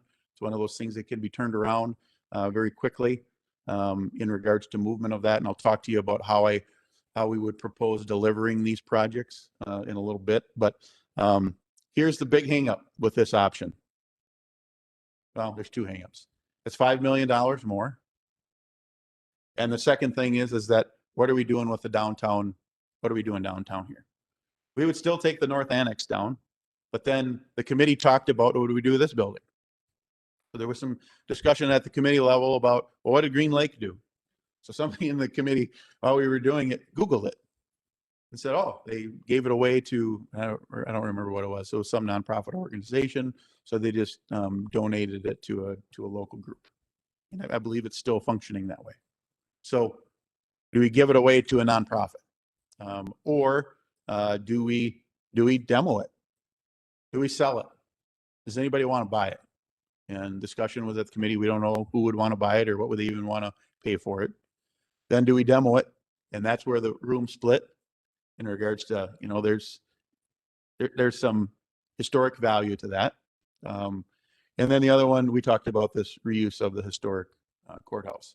We don't know the answer to that. So when we were talking at the committee, we mulled it around for quite a while and we said, well, let's let the board figure that out. So that's some discussion that we're going to need to have here on the board floor of, do you want two sites? What is the value of this building? I know there was some concern about what does it do to your businesses downtown if everybody is moved out there? Those are all things that need to be considered. Those are all things that I've heard kicked around on a board floor. And quite frankly, I've seen boards that are divided over this, and it takes time to discuss that and bring that back to an option. But I will tell you that I've seen it go both ways, and there isn't one wrong answer. I see both sides of that coin in regards to get it all out there. Here's the benefit of this. For $47 million, $5 million more, everything that you have out here would be 1998 or newer. Is that the year that was built, Henry? 98, jail? Late 90s. Maybe don't quote me on the 98, but late 90s is when it was built, right? Everything out here would be vintage 1998 or newer. If you go back to this option, when we're downtown, you still have that out here, but down here, you still have a building envelope, and we're gonna address building envelope components. The question that I was at the committee level is, how long is this building gonna stand? And when we looked at the structure of this building, the bones of this building are good. And when I use that, there's actually a country song out right now where it talks about the bones and they don't fall. It made me think of that song. But if you think about the structure of a building, that structure of the building in regards to how it moves and how it doesn't move has a lot to do with its integrity. But there's also a building envelope. And when we start to see that there is deterioration in the tuck pointing and the envelope of this building, I'm not comfortable saying that if you do something to the exterior of the building, that it's going to be looking like brand new in 30 years from now. Where the components that we're going to use out at the new building, 30 years, there's a lot of things that are quote maintenance free. It means it's less maintenance at what you're going to have down here. So you're going to have the benefit of that. But you do have an older building that's down here. There would be a small addition, and it would be renovated. So the inside of it, you'd have new HVAC, you'd have new electrical, you'd have some new finishes, but the envelope of the building would still be older. Okay. All right. Before Jeff talks, I do want to explain to you about some of the things that are tied into this budget. Okay. So the highway shop still stays the same. This highway shop, and I'm going to tell you what I told the committee. I have delivered multiple of these to county boards, and it seems like the highway department always seems to get kicked to the back. And I'm telling you right now, you have needs at your highway shop. Okay. So the reason that these numbers are in front of you are twofold. Okay. That's the total number in today's dollars. If you said we're gonna go all in. Now, I want you to think this project right here, when we do this, because we have to phase it, you're talking about a 3-year project. So if you would tell us get going, start on all of that and get it done, and this year is 2021, we're not done with that until 2024. We're going to be doing projects and we're going to be phasing them and we're going to be stepping into them. And what we would do with every one of these buildings, each one of these buildings would have construction documents that would be put together. They would be put out for public bid. Everything that is here is competitively bid. So these numbers that we put in here as a budget, you will have bid numbers to confirm them. But I'm going to tell you right now, the approach that we make in regards to our delivery with John's team is we update our budgets as we go through here so that we can maintain this as a not to exceed, and we can adjust the scope to be able to get to that point. You may have some bid climates that save that money if you did it all now. You may see some bid savings, okay? The other component is that if you don't do it, it's going to escalate. And I'll get to that slide after Jeff gets his summary done. But the reason that both of these are put here is that I watched the eyes of the committee members when Jeff did his presentation about the cost associated with the taxpayers. And I'm going to tell you, everybody in the room was surprised as to how cost effective the borrowing is right now. We're working with multiple counties that have needs like this that they've been talking about for decades. And because the favorable borrowing rates that are out there right now, they have pulled the trigger on projects that they've been waiting on for a long time. So with that, do you have questions for me before I have Jeff talk to you about tax impacts? Yep. I just have one question. When we were in the committee, before, you had said that to do the renovation at the, for the county shop, additional land would need. Oh, yeah, but thank you. Do you know how Thank you. much additional land would need to be purchased? Well, that's a good question. Thank you for bringing that up. So there's an element here, and I don't know if it's hard to tell on this screen here because it's so small. Your property line, Henry, you would know better than I do, is a property line like here, and then it comes back down, comes to here. Okay, it's kind of L-shaped in here like this. If you go out there, there's some salt sheds that sit down here, and then they've got some material that's stored over here, and then there's a metal building that's on this side. To be able to put a 60,000 square foot building, and we had a drawing, you can see the red line that's right there. That red box represents the size of that building. We believe that there needs to be some real estate acquisition to be able to achieve that. We haven't put an acreage to it, but if I had to guess, I would guess that it's probably going to be 3 or 4 acres, depending on where you put it. Now, there was some discussion because I think that this property right here is for sale. And then I think the property up here is for sale. We did not look into what the cost of that is in regards to acquire that property. But if you did it adjacent, it's not going to mean that you would need to have that whole block. I think this property right here is like 4 acres right now. And I think there's another 16-acre parcel over here. So yes, thanks for bringing that up. That's not in your budget. No, we don't have any land costs. We didn't make any assumptions on what that land would be. And quite frankly, what I've seen counties do is that because of the nature of counties purchasing land and what happens when the county wants to buy my land, the price goes up. You're going to want to be savvy about how you make those acquisitions and how you do your homework on that. Because again, you need to use the taxpayers' dollars wisely. Yes, sir. Is it necessary to have the county buildings and storage and that all on one facility? Or could they put something at a different location and have the guys, go out to their truck shop? Or Okay, you're talking highway shop. Okay. We would need to chat with the commissioner about that. We talked about it all being on one campus, but there may be elements of that where maybe there's something that could be in a different location. That's a great question. Yeah, that's a great question. And then everybody's getting older. Yep. Would it be, or could it be feasible? Do you have enough land out there to make everything all on a 1-story? Right here, this one? With the new, yes. Or is that impossible? It's impossible, but the thing to keep in mind is that we would have elevators in there. So everything would be ADA accessible. Okay. I mean, there's stairs that need to be there for egress perspective, but every department that would be in this building would be ADA accessible. Or would you try to roll the dice, so to speak, and say the ones that are less, not that any of them are not busy, but some that maybe aren't as busy as like the human services and that on the ground level where you may have more handicapped people trying to access those offices or those buildings versus John and I are going through that exercise with another county right now of which departments are by the front door. Yeah. So that way people with mobility issues don't have to travel so far. And then I would think you would also keep the people that are working in the offices more focused, and if they've got all this traffic going in and out and past their office and. Yep, absolutely. Yep. Okay. Thank you. Yes. Do we have any figures if we don't do the tuck pointing and the roofs and everything that would be needed to be done on this building? We just left it or just gave it away or just whatever and moved everything out to the other side. How much would be saved?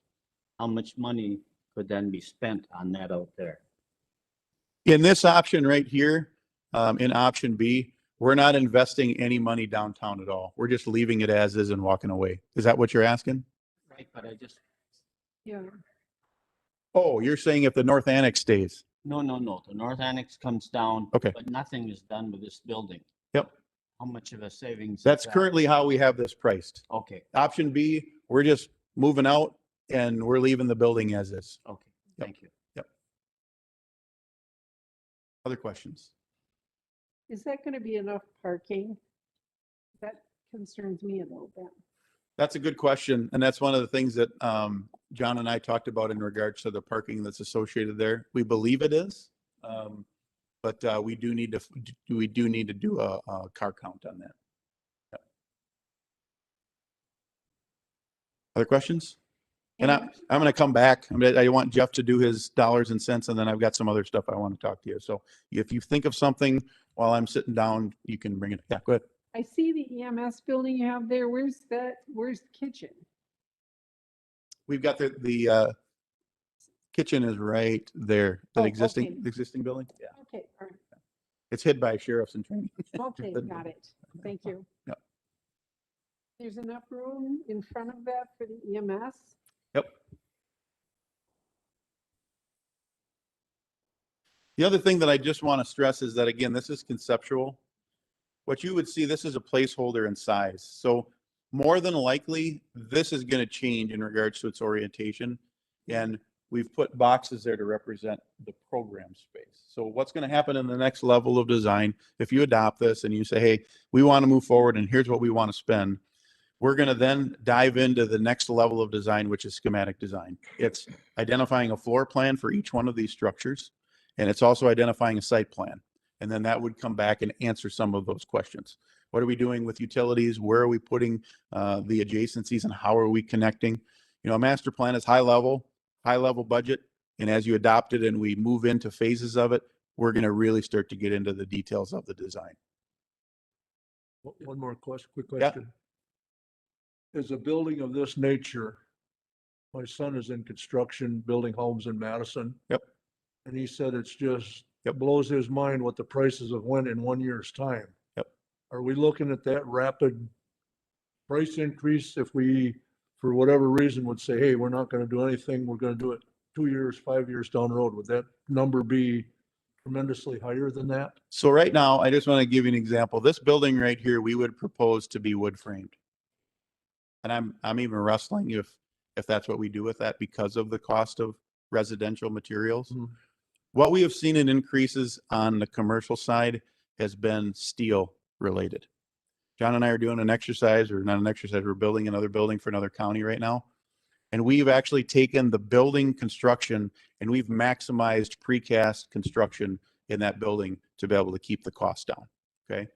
To answer your question, what I have seen is an indicator in commercial over the course of the first quarter of, and granted the first quarter isn't done, but to today's date has been an increase of right around 4% in material costs. Okay. The other element that you're dealing with right now is there are a lot of contractors that are still hungry. John and I are working on a job in Trempealeau County, and I don't even have the bid packages out, and I got contractors emailing me, when can I bid? When can I bid? When can I bid? When can I bid? So what you're going to see is you may see an uptick of 4 to 5% on materials, and just use round numbers. Half of the building is materials, the other half is labor. Right. The labor component of that is going to be aggressively bid because contractors are hungry. Okay. What we saw in COVID is that there were so many projects that were put on hold. There's a lot of contractors that their backlog was hit, and they're aggressively bidding. If you look at bid markets that we have right now, there are multiple people that are bidding on those projects. So when Jeff talks about the financing, he's going to talk to you about historical lows. Is that what you're going to see in potential increase of material costs right now? I would not advocate to wait because of that, because I think you're going to lose a window to borrow. And you may see contractors that start to become busier and we lose the competitive side on the labor. So. Just real quickly, you had, I know you had said at our committee meeting that this building, you were just going to leave, and you said that tonight too. Somebody asked you there what it would cost to demolish this building and just get it back to just so it's property. What? I would budget something but around 300 grand. Okay.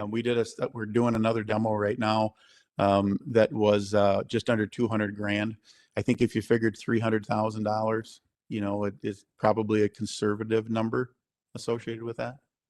So. All right, I'm going to let Jeff talk to his slides and then I will come back after he's done.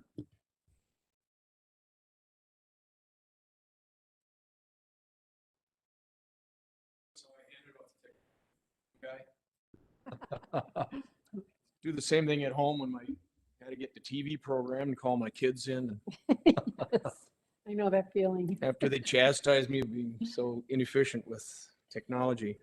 Good evening, everyone. Appreciate the opportunity to be here. I recognize quite a few faces. Last time I was here, I was joking with the committee that this room was absolutely packed.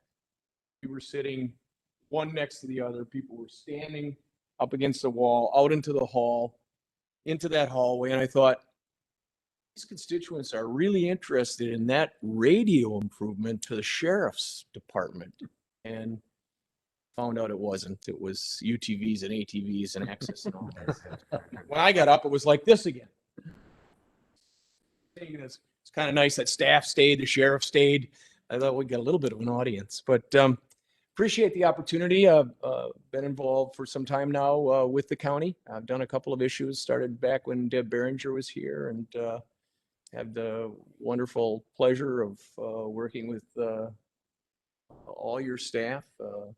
Megan, Sarah, we're going to hopefully get to work a little closer together when we finish this plan. Right now, they have a lot of trust in me that I'm able to put together some projections that we can live with. I've been doing this is my 41st year now, working with local governments throughout the state of Wisconsin. I can tell you, based on some of the things that Kurt alluded to, with the number of financings that I've got going and right now this year and how busy the industry is, a lot of those contractors who are eagerly looking for work are going to be working. I was on the phone a little bit because I was supposed to be in South Milwaukee for $5.5 million tonight at their city hall council meeting. But this had priority. So thank you for having me. That financing went quite well. It was a taxable financing for some rehab and renovation of a site that was owned by Bucyrus Erie for some time ago, if you're interested. We're turning it into a for-profit entities. We're going to sell it to investors. We're going to raise the tax base.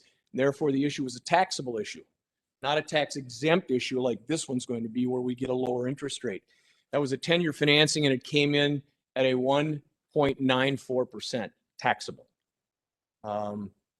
Last night, I did a non-rated issue with Little City of Hillsborough of $2.5 million. Theirs was also a 10-year issue, and they came in at a 1.80%. So give you some kind of an idea as to where interest rates are for municipal borrowers.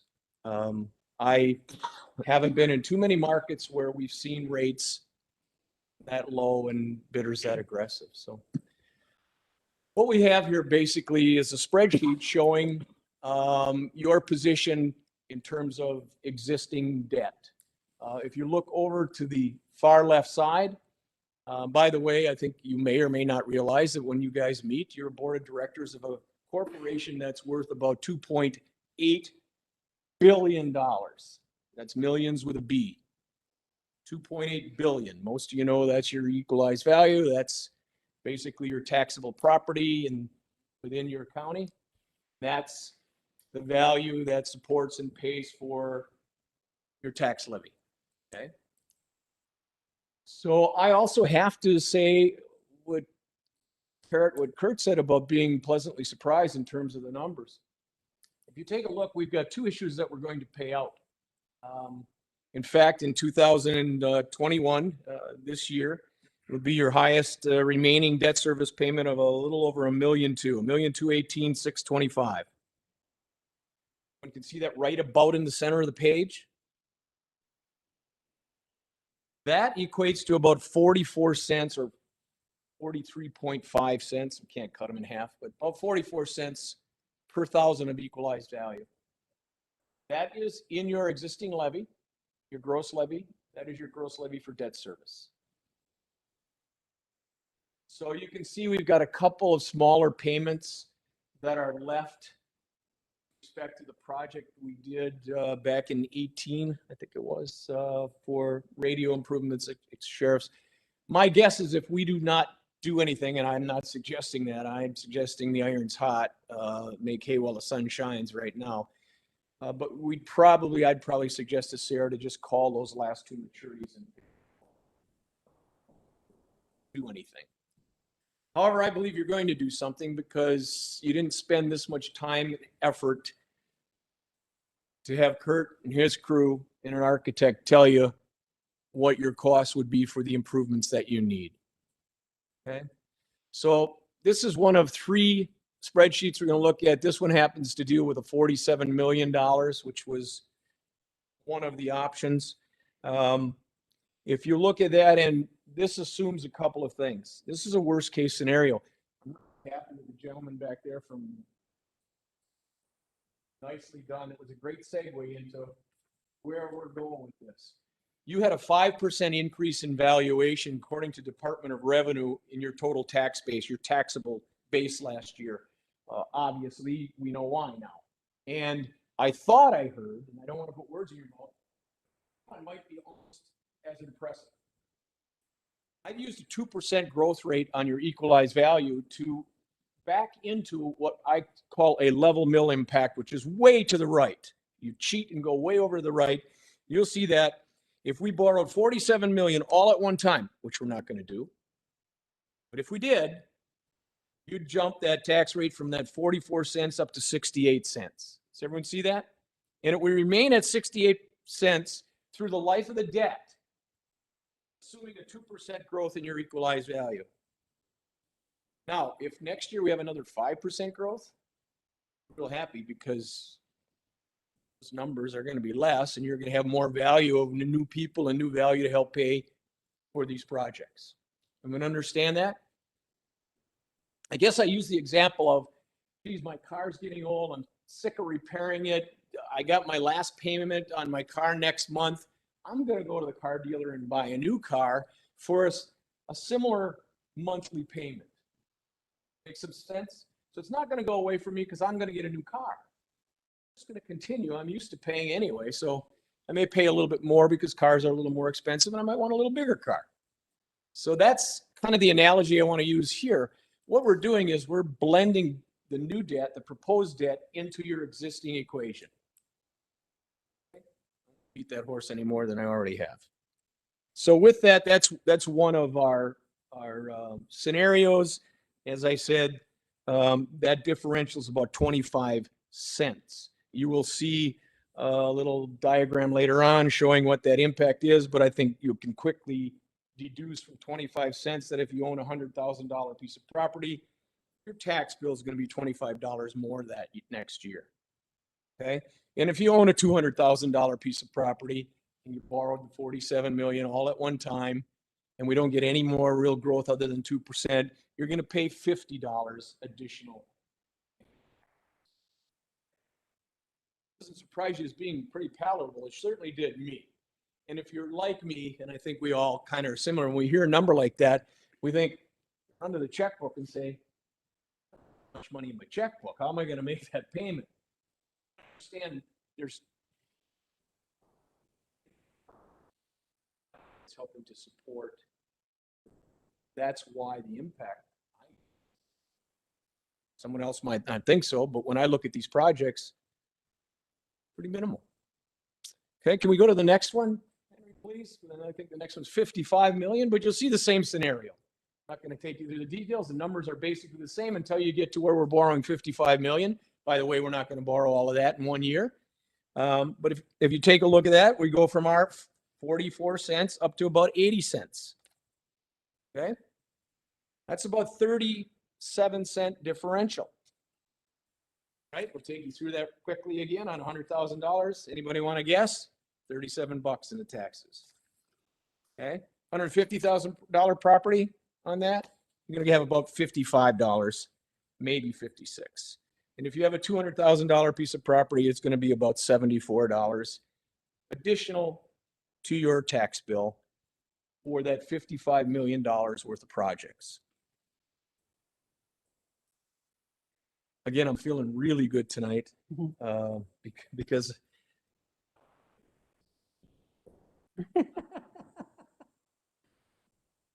you just made my taking a bit of weight off my shoulders, because quite seriously, I sound like I'm teasing, but you put a lot of faith in me that I better be right. Take that lightly. You're going to make a decision based on the fact that we can get this financed at what I tell you will happen. It's serious. Oh, yet. I know that sounds like I'm bragging, but I'm telling you the truth, and you can contact a lot of the county clients I've worked with. In fact, my prediction is your numbers will actually be a bit less than this. For a number of reasons. I've had to build in some cushions knowing that I can't paint myself into the corner. I'm a bit selfish. I don't like to be yelled at. I don't want people mad at me. I want to be liked. If I paint myself toward the corner, I want to know that there's the door and I could step out and finish. Have a little confidence that we're going to be okay, whatever decision you make on the impacts that I've presented to you. Okay. If you go then to the next slide, Henry, you're wonderful. We've got $63 million. I think that covers all of it, right, Kurt? We can pretty much do it all. We still have the same debt service this year that's already in our levy. It went out with the tax bills in December. And if we do the full 63 million, I think you got a worst case scenario of going from that 44 cents up to about 91 to 92 cents. That's 48 cents per thousand. $1,000 home, 48 bucks. $200,000 home, 96 bucks. I think we had the next one is those of us who like to cheat in math. There's your answers. Except I apologize. There's a typo in there. I noticed it tonight. The 63 million for the $150,000 property, it should be 72 and not $75. Okay. Now, we would be doing these borrowings piecemeal for a number of reasons. One, the IRS says you need to expand because you're tax exempt, because you're borrowing money at a lower interest rate. Federal government's not getting tax money from it, from the investors. To do it over a prescribed way to get the best beneficial treatment. They give us a $10 million small issuers exemption. We have to work with Kurt to say, Kurt, if we were to go ahead in the next month or two, would we need more than 10 million between now and the end of the year? Okay, so it will be geared to that, but we're not going to do 63 million. You're not spending that in 24 months. IRS says we need to expend it over a certain period of time. While we have that money, though, sit on it, certainly. Invest it. We're going to earn interest rate, dollars. Not like we used to, because rates aren't that great in terms of the other side of things, but you're going to make some money on it. It's hundreds of thousands of dollars, maybe even in excess, depending on your construction draws, maybe in excess of a couple $1 million on the reinvestment side. I have not figured that into these equations. Those are monies that you can spend. I had one school district say, Jeff, I'd like to increase, I want to buy better HVAC. We've got HVAC in the project, but we bid this stuff and we'd like to improve on that. We've got extra money left over because construction costs less. Can we spend it on that? Absolutely.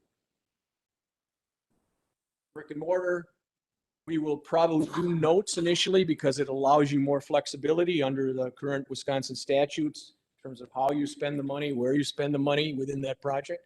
But point being is, I want you to understand that what I've presented here to you tonight, I feel very comfortable with delivering, assuming you're going to go ahead with this in the next 6 months. After that, things are going to change.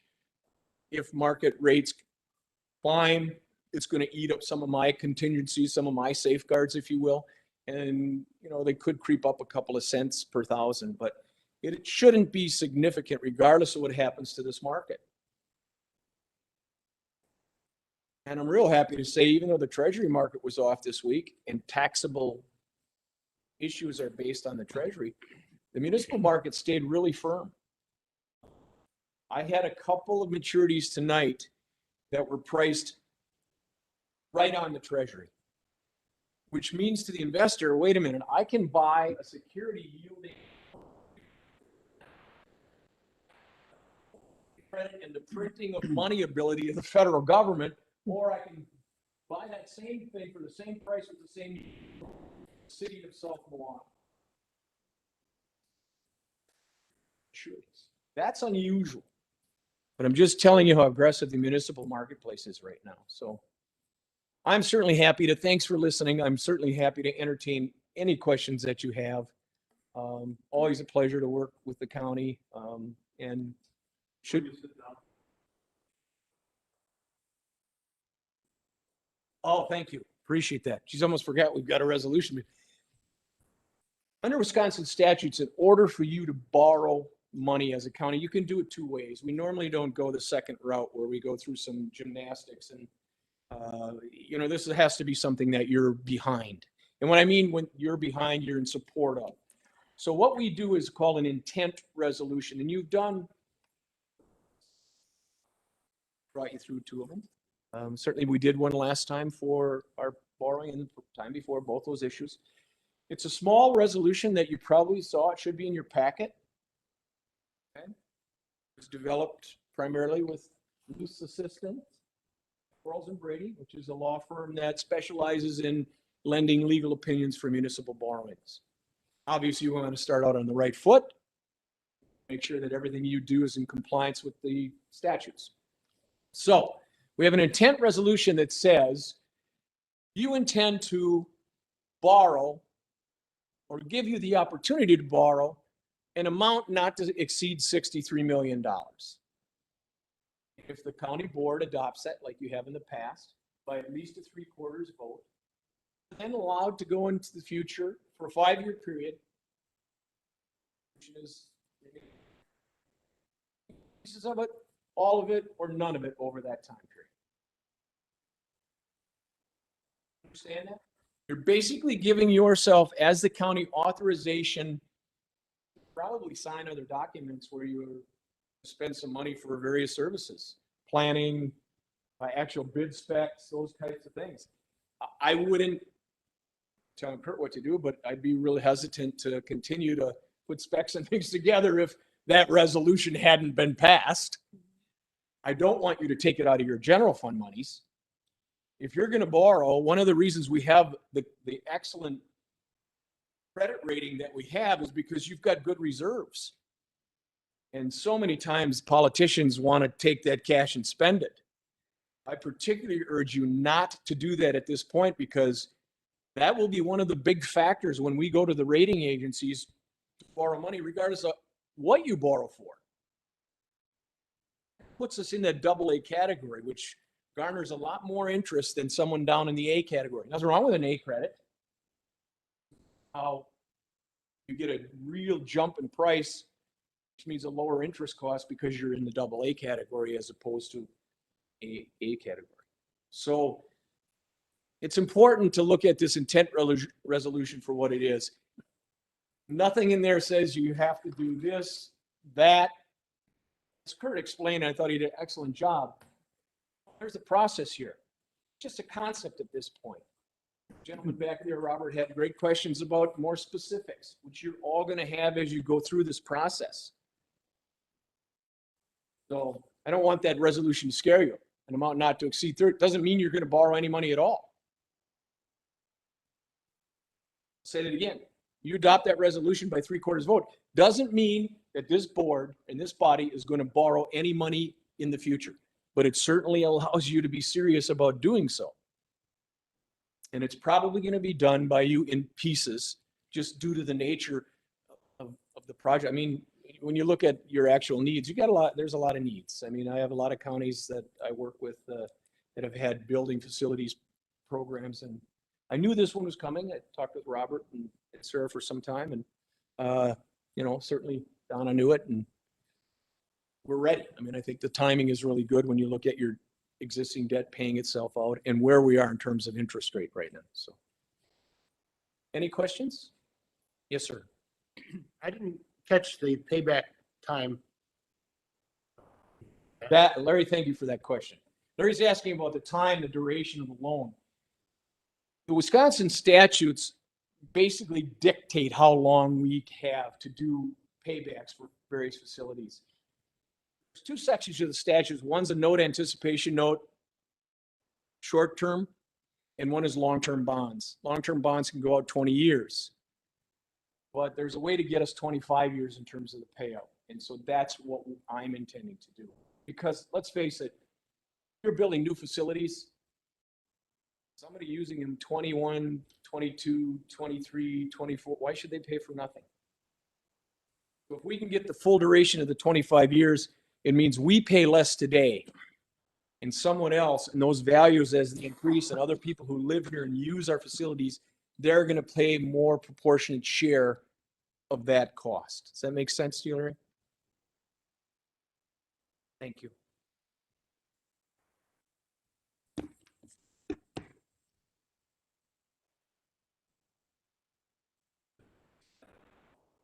Talking because I know I'm using up way more of your time than you want. But right here, this happened to me at another county board. This $25 per year on a $100 evaluation. One of the county board supervisors raised her hand and asked the finance director, so you're telling me that for $2 a month, we can address the needs of the county? They're like, yeah. She's like, well, then I just don't have to go to Starbucks one day that week.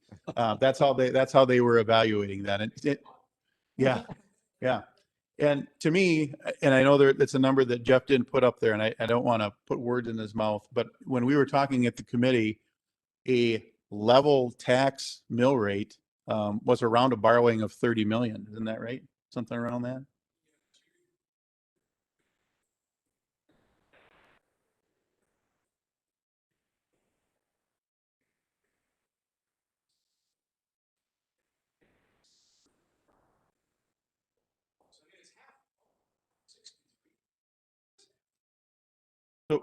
So if you borrow $30 million, so if you approve the 63 not to exceed, and you said, hey, we only want to do 30 million because we don't want the taxes to go up, then we would have to go back to the master plan and say, what can we get for $30 million? That's how the master plan works, right? We're not going to change the plan, but we may come back and phase that because we're not going to build all of these at the same time. Here's what I would prioritize, okay, from an approval to get going on the next level of design. Whether you're going to do option B or whether you're going to do option A, this building right here and the Poi Sippy building, in my opinion, should be your two top priorities. And the reason that I say that is that this building needs to be built first to get people moved out there. Okay. It's the longest duration in regards to design. It's the longest duration in regards to construction. The Poi Sippy to me is just the EMS side, and the reason I put that up there is that it is a safety and security liability. It's going to be a quick hitter. You have to find the property. Those are the two that I would put right at the top of the list. Now, the thing that you've got to remember is that once you move individuals out here, there's work that needs to be done downtown. Okay, so I guess what I'm representing to you is that if you at the board said, we don't want our taxes to go up, but we want to move forward, your number is about 30 million. And we need to go back and revisit this. We're giving you what is the total in. If that was your direction, that's what we would have to do in order to make the master plan work. Okay. And then if you told us that, we would then prioritize these projects. If we said, hey, this right here was going to be $18 million. You say we got another 12 million we're going to spend. Where are we going to go and what are we going to prioritize? Okay. Your master plan would still be in place. It would still be giving you your roadmap. And that was where I was headed with you guys when we went to the committee. And then Jeff showed up. And then when Jeff showed up and he threw these numbers out there, that was eye-opening to me because for $47 million, which is all of option B, if you did option A, it's $5 million less. And I don't know what that would be, but it would be less than $25 per 100,000 if you. Okay. So we're at 18 bucks for a year if you did option A. And you would take care of all of your needs outside of the highway shop. The problem with that is that the highway shop doesn't get addressed, right? So the committee, when we talked about that, they're like, well, if you're solving all of the problems for $48 a year or $100,000 evaluation, you're never going to get that cheaper. Okay. So I put this together for the committee, is that option B, $47 million. And this inflation is annual. If you waited, because somebody said, let's wait 2 years. If you wait until 2023, your $47 million is going to go to 51,000 just on typical construction inflation. And as you continue to add the years to that, you can see what happens to the inflation. We haven't changed the scope. We haven't changed anything associated to what you're getting for that money. But you wait 10 years, it's going to be $76 million for the same project. Okay. I did this scenario as well because this is Green Lake. We built Green Lake in 2009, $35 million for their government center out there. If they would have waited and not pulled the trigger in 2009, and they would have done it in today's dollars, it would have cost them $62 million. Now, I did this same scenario to Green Lake 10 years ago, 12 years ago, whatever that was. And I watched everybody that saw it. They're like, because they sat on a project for 10 years. It was, I think it was actually 11 or 12 years. And they're like, that's what they cost the taxpayers. It cost the taxpayers almost $30 million because they didn't make the decision. And when you're hearing people say that you're financing at record lows or historic lows, that's why we're seeing a lot of people that are considering what can we do at this time to take care of all of our needs. Because what's going to happen is that if you did the 63 million, you're going to take care of you're still going to have maintenance. You're still going to have to maintain the buildings. They're not a one and done, because in 30 years, you're going to have the same problem if you don't deal with maintenance, but you're going to address your needs. Okay. Now, I know $63 million is a lot of money. I know that. And that may not be the decision that you make. But the resolutions that are before you tonight is, like Jeff said, up to, still gives you the opportunity to define what those projects and how you want to prioritize them. And the master plan that we're asking you to adopt is based on, now I got to go back, is based on option A or option B. So I want to go back to that because I'd like to get some feedback and some discussion. So what's everybody's thoughts on option A? 2 campuses. We're still keeping this building down here. We're doing renovation to it. We're moving departments in here. Like we've got here, we would have human services. We would have public health. We would still have the general government offices on this campus. North Annex would come down. What is the thoughts? And I'd like to have some discussion with the board because that's really the crux. Like I told you, that's the meat of the meal here. I represent the city of Watoma on the county board. Yep. If we want the city of Watoma to die downtown, we are going to go with option B. We want the city of Watoma downtown to survive and to grow. We're going to go with option A. It's as simple as that for me. Also, just look at this beautiful historical building in front of us, the lights shining on those pillars. We don't want to tear this building down. How are we going to explain that to our constituents? I just can't see that. Okay. Other thoughts? Opposite of you,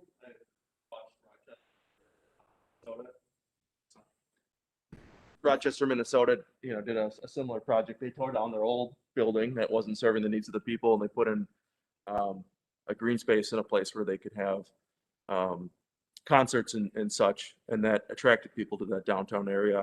Right now, you drive down the street, you can't park on the street. You're parking around the corner, whereas you're parking right behind the city center, in the option B area. I know it's a historical building, but sunk cost fallacy, like this building has served the needs of the people for 100 years, and now there's a new option on the table, and it seems to be a lot cheaper in the future. Not to say that you're wrong by any means, but I think it's a better way to go. I neglected to bring that up, that the committee did talk about another option would be if you do demo it and make a park or a green space that would be downtown. That was talked about. We didn't represent that, so I apologize for that. Other comments? you're still, if you move out, you're still within the city, for gosh sakes. I too would hate to lose this. I would really hope some other entity would pick this up, renovate and use it and keep it. It might not happen. Boy, for option A and do everything piecemeal and cobble to me, it'd be cobbling everything up. It just doesn't make any sense at all. If we have a place where everybody can go and do all their business, I think that's the route to go. I can see where Pat, sitting on the city council, says his feelings. I'm outside of town and I represent my constituents, and the whole county's got to look at this, not just for the city of Watoma. I mean, I do 90% of my shopping here at either grocery store, the hardware store and that. And if they got something where I got to come in for county business, I'm going to stop at the grocery stores, the hardware stores too. I think it's going to be a plus if we would go on a one-stop shop for everything. That would be my vote. Nothing against you, Pat. I can see where you're coming from, but I don't think it's going to deter from people coming to Watoma at all. I really don't. But in Green Lake, they started that same way. They started with part of it and then they decided halfway through construction to move everything. Yeah, what we did was we were just going to build a justice center, and because of the bid environment, we saved money. I think it was almost $3 million on our initial budget. And they said, well, what if we just moved everybody out here? What would that cost? And for another $3 million on top of what they had saved, they moved everybody out. So like Everett said, it's not moving out of the city, maybe a little further away from the heart of downtown, but it's still in the city of Watoma. It's not like you're building in Springwater, Richford, Mount Morris, moving the whole lock, stock and barrel out of Watoma. You're still going to get drawing people in. And if they got business in the courthouse, whatever department they're going to, they're going to stop at the gas station, the restaurant, what have you. So that, my 2 cents worth. I still think if we do adopt Plan B, that the plan has to include not just moving out of this building. We've got to have an idea, either we're gonna have a sale for it, or we're gonna demolish it and, but then I think also with that, we have to look at what can we do down here to keep people coming into Watoma. You know, with whatever we do. I know there was talk and a thing about keeping the pillars and maybe like making a place for bands or whatever, concert sites or whatever, things like that. But I think that's got to be part of it as well. Good. Other comments? Thoughts? In this 63 million or whatever, are you figuring in things like geothermal, or is that? Currently, we have a placeholder right now that would be a top end gas-fired boiler and distribution. I just did an analysis of geothermal and the gas-fired, and first construction cost, geothermal is slightly higher, but we've got contingencies built in here that I would be open to exploring geothermal for the Look campus. at the gas they spent in here versus Green Lake. You're talking 80,000 to 6,000 or whatever it was. I mean, The things that we've kicked around internally was if everything is out on that campus, the well field could be put there and we could potentially retrofit some of the jail. If you look at the jail consumption in regards to what you're doing out there, we may be able to take some heat pumps and do a retrofit. Not that you have to do a complete HVAC upgrade, but you could put heat pumps in place of what you have for your heat exchangers. So. Again, we're at a concept level right now, and when we move forward, all of those things will be in that next phases of design. Yep. The concern I have is when we start the renovation, if that's the way we go, what we're going to find. And I think it could be way more expensive than we're even planning on. The other thing is the way this building is designed, we could do the new heating system And it's still, we could still have people that are freezing Yes. in the summertime and roasting in the winter and having to open windows. Whereas if you do a new building, you know, and I like this building, you know, but if you do a new building, you can solve those problems. Yep. From the beginning. Other comments? Thank you all for voicing your thoughts. Guys, any thoughts? No? Larry, you must have a question.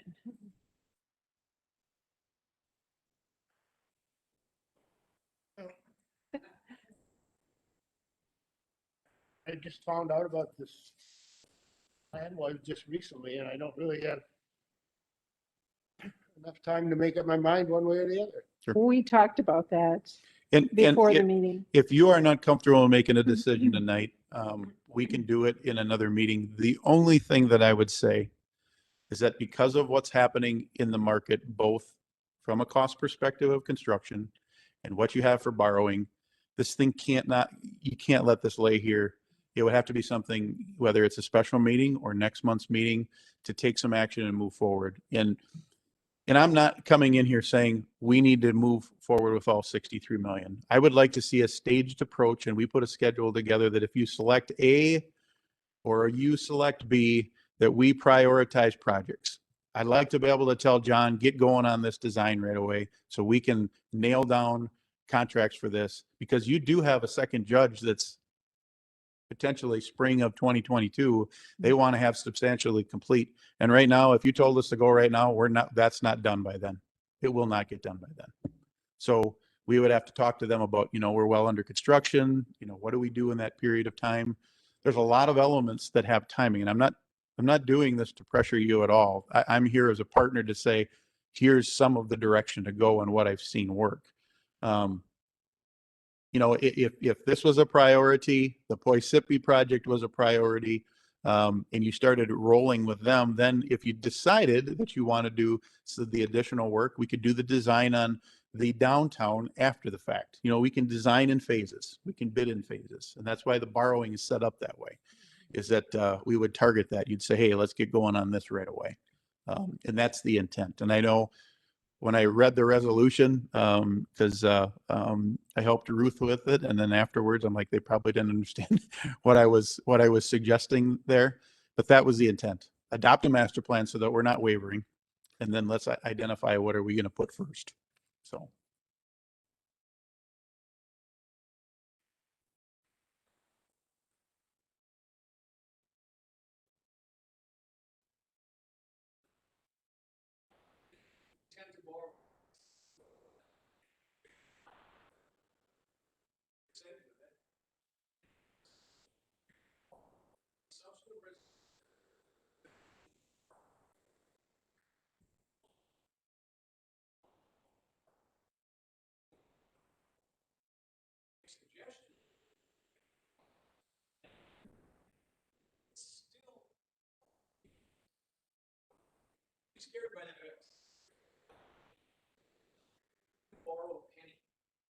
Well, let me ask the question another way.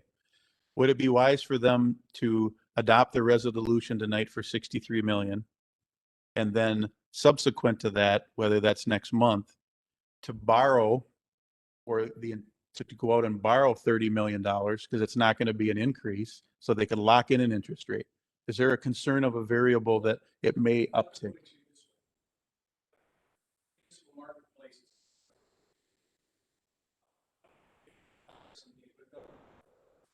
Which is okay, because I enjoy my so busy now, I could never get this 40.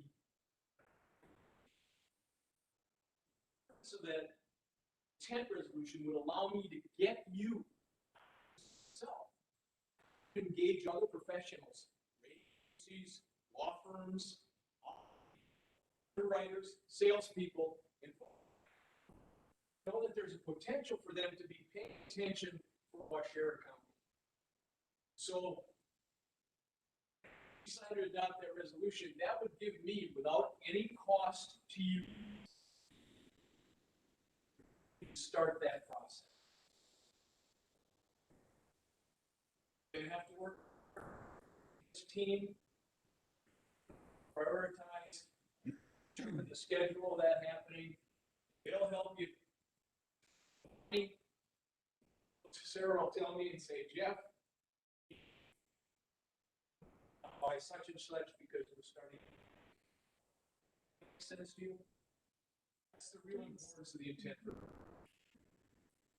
So I guess, do you have a question, John?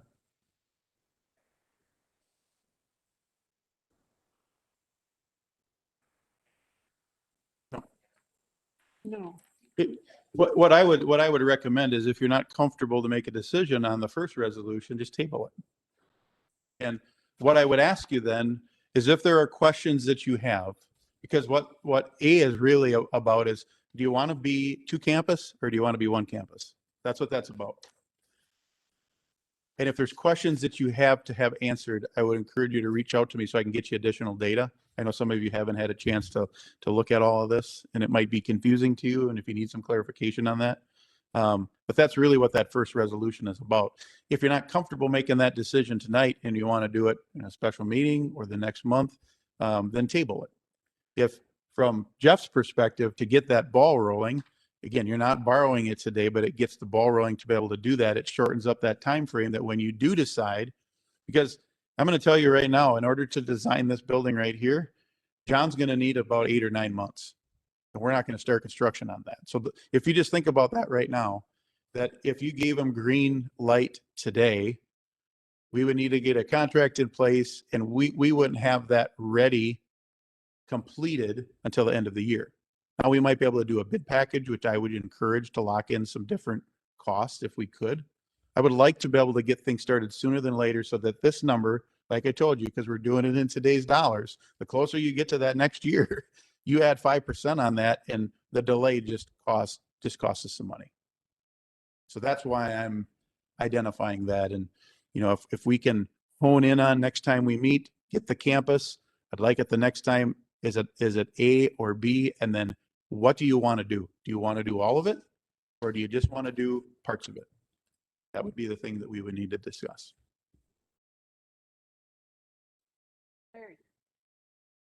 I think there's going to be additional costs too, because we're going to have to furnish that building. Included. That's included? We've got a total project cost here. It includes all of the, and again, it's budgeted for a total project cost. The only thing that is not included in these numbers, is land. What you have to do for land acquisition is not included in these numbers. We have carried a budget for furniture. We've been carried a budget for soft costs that would entail contingencies, the design fees, all of the permitting that needs to be done. All of that's included in this budget.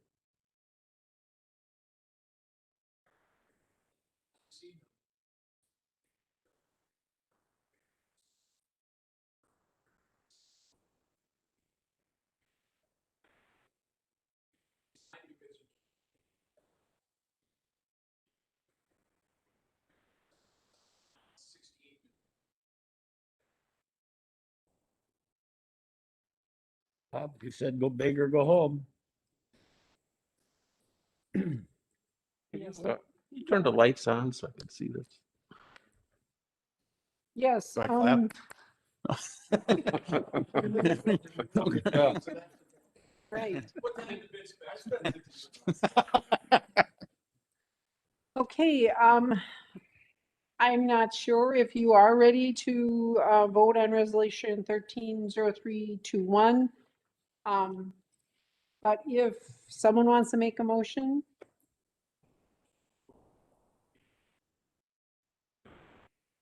what? I think you're just asking for that resolution. Yeah, to approve Plan A or Plan B. Yeah.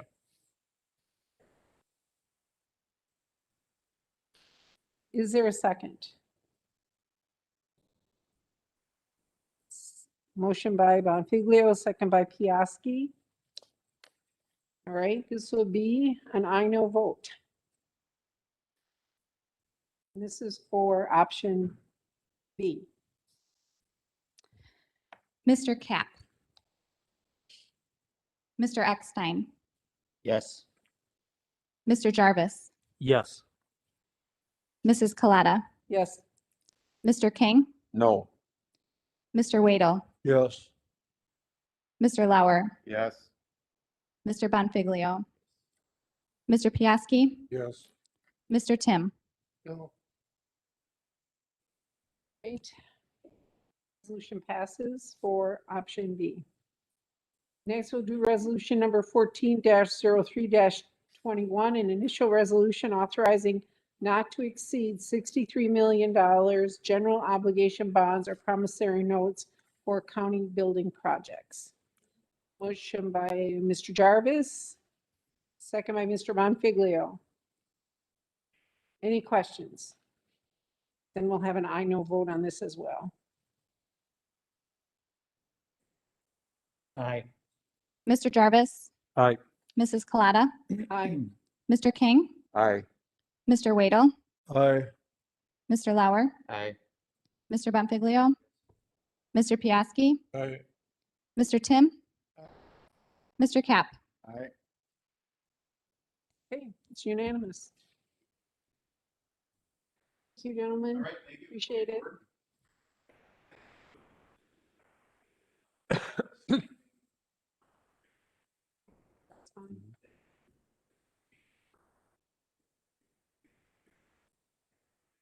I think we should go from here to a standing committee. Ruth, is that with your approval? Ruth's the boss. So. But I think, I think Ben is online with us, and I think that it's time to start working with buildings and grounds rather than the huge building committee.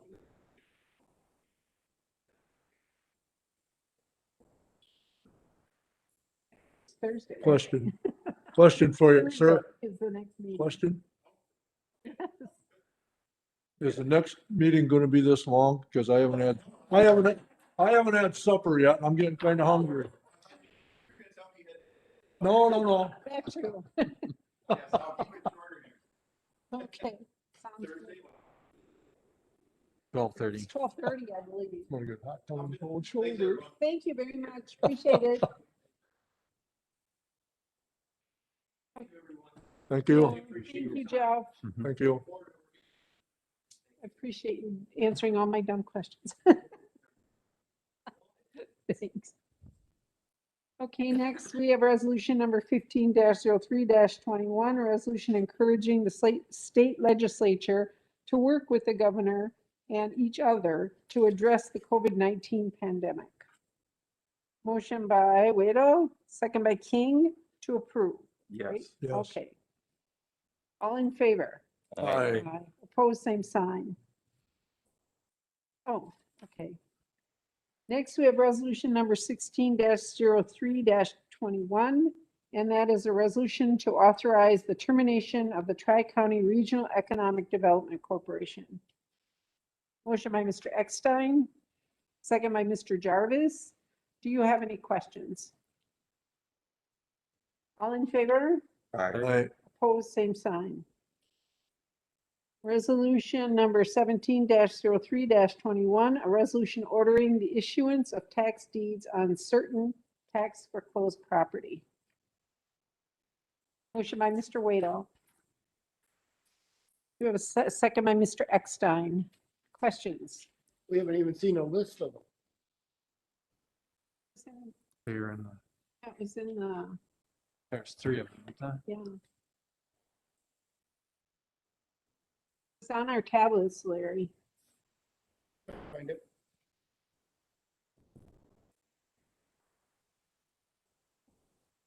Too late now. Yes, it's It's on on- my tablet. That's on the tablet. Yeah. Okay, we have a motion and a second. All in favor? Aye. Opposed, same sign. Next, we have resolution number 18-03-21, a resolution allowing Director of Parks to apply for trails aids under 23-09- or 26. Motion by Mr. Eckstein to approve, second by Mr. Waddle. Do you have any questions? All in favor? Aye. Opposed, same sign. Resolution number 19-03-21, a resolution authorizing amending resolution number 23-08-19 regarding funding for a second assistant district attorney position through the contract with the state. Motion by Mr. Jarvis to approve. Do you have a second? I'll second it. Second by Mr. Waddell.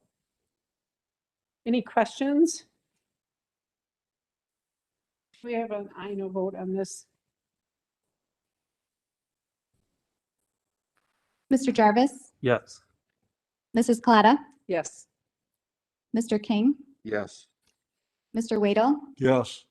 Mr. Lauer, Yes. Mr. Bonfiglio, Mr. Piaski, Yes. Mr. Tim,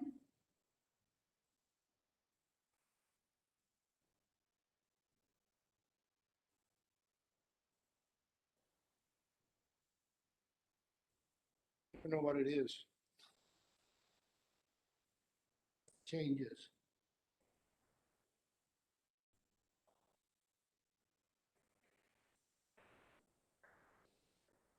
Of a second ADA position, the state agreed to pay 60%. We are not able to find anybody who will take a 60% job to come to Waushara County. The 40%, the 25,000 that was budgeted was based upon the bottom end of the scale for a brand new ADA. We have not been able to find anyone who will even apply at that rate. So the state has agreed that we could pay above minimum. And so we would need to kick in additional money.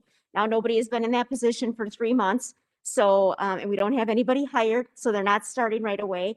So this is to increase, it'll be more than the 25,000 that we originally thought in order to fill that position because we haven't been able to hire anyone at that rate.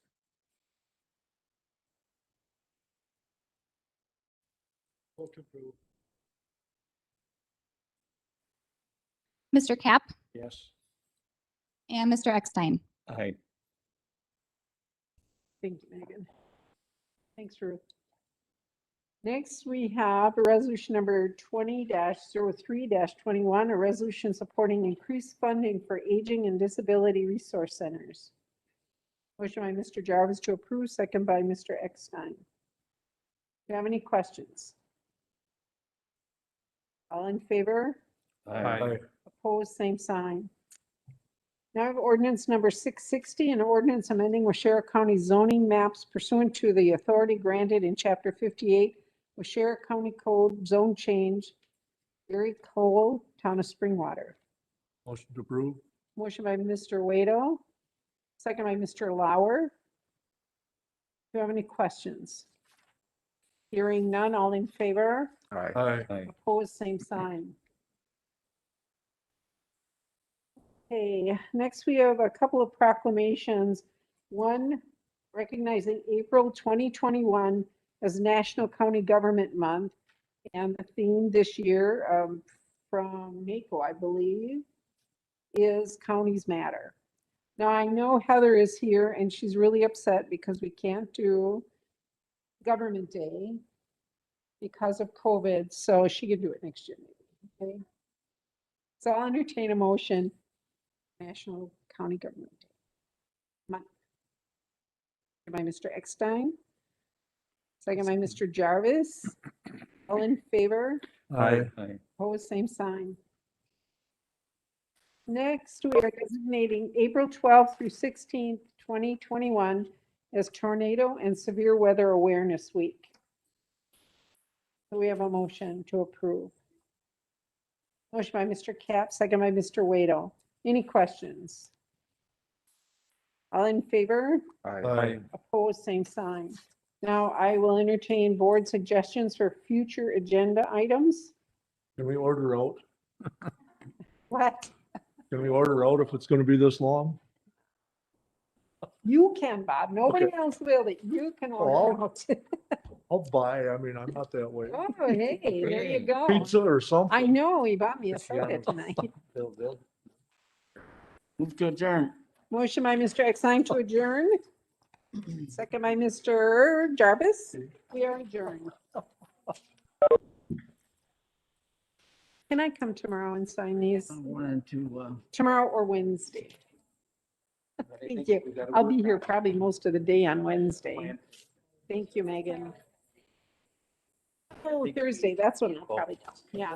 Because I think I have a meeting tomorrow, but it's East Central Planning, so I They can do just that need at. this building to sit here and be a class. We get 43 million. Class school disaster. Okay. You like we had that. Sounds good. To me, it don't make no sense. If you're gonna do it. Start it. No. It's a beautiful building. It is. It's It a is. beautiful building. Kathy. Like my dad used to say, you can put a new dress on an old woman, but it's still an old woman. Well, we'll see you Thursday night or not. Yes. Okay, good deal. Maybe I finished reading when I read that long. Yeah. It's downtown. Didn't realize it was. What we did was we approved bringing. And I don't I know didn't see why. it, but it could- I don't know. could I be. think it probably has to be public More on safety it. first. Because that's usually you go through public safety, really public safety first, then public works. But I think that Jerry just talked to the sheriff and, Wally said he didn't have any problem with it, but it still has to go through. public safety. Maybe it's my call, I don't know. Yeah, yeah. Well, you can check with Ruth too and see if you need. Yeah, more. well. I think it's just. It's the opportunity we got to be, it's likely the least traveled road in the county. Okay. I mean, that's what the town. I just. Yeah. I know, I mean, I understand. I don't know. I think the only issue at the time was How Brian are you gonna sell Brian would rather have a different one because of the speed. Go to Outlook, sometimes they So close. that was a different section. Oh, is that, oh, okay. So that was. That building over there. Oh, okay. Okay. Yeah, so this one is the You one. talking about big? Well, if it's not, if it doesn't. All right, sounds good. Yep. Yes. We gotta look at the space. Buildings and grounds has already been Because I chosen. think there's. No, this is gonna be buildings and grounds. We just have to. Plan, you know. But saying- there's nothing that keeps you from coming to the No. meetings. But I didn't realize it was more on I think it's. the email I think Well, as good of a thing, draw is the county. there's nothing, Where they came up with the 63 million, I hope they got it. I just think, we used to have community band. I hope so too. Yeah, Yep. No. I mean? Yeah, yeah, I think they have covered everything with the department heads and, The you know. second one you had. I don't know. I mean, that's just, we gotta work on. Yeah. he said everything but land purchase has been addressed. So are they gonna start borrowing money? Yeah, now? I don't know, I guess I got it. Lost an option. you can come to those meetings. I can't guarantee you'll be able to speak, but you can at least, But if they vote at least you can address the, after, you can address, I don't know. Let's work on that and see, but you can come to any meeting if you want to. No, I think it's okay. I'll check with her. I'll check with her. When is that next meeting? Thursday. 12:30. In here? or- Yes, we've been meeting in here. Okay. All right, if you didn't mind. I know, I get it.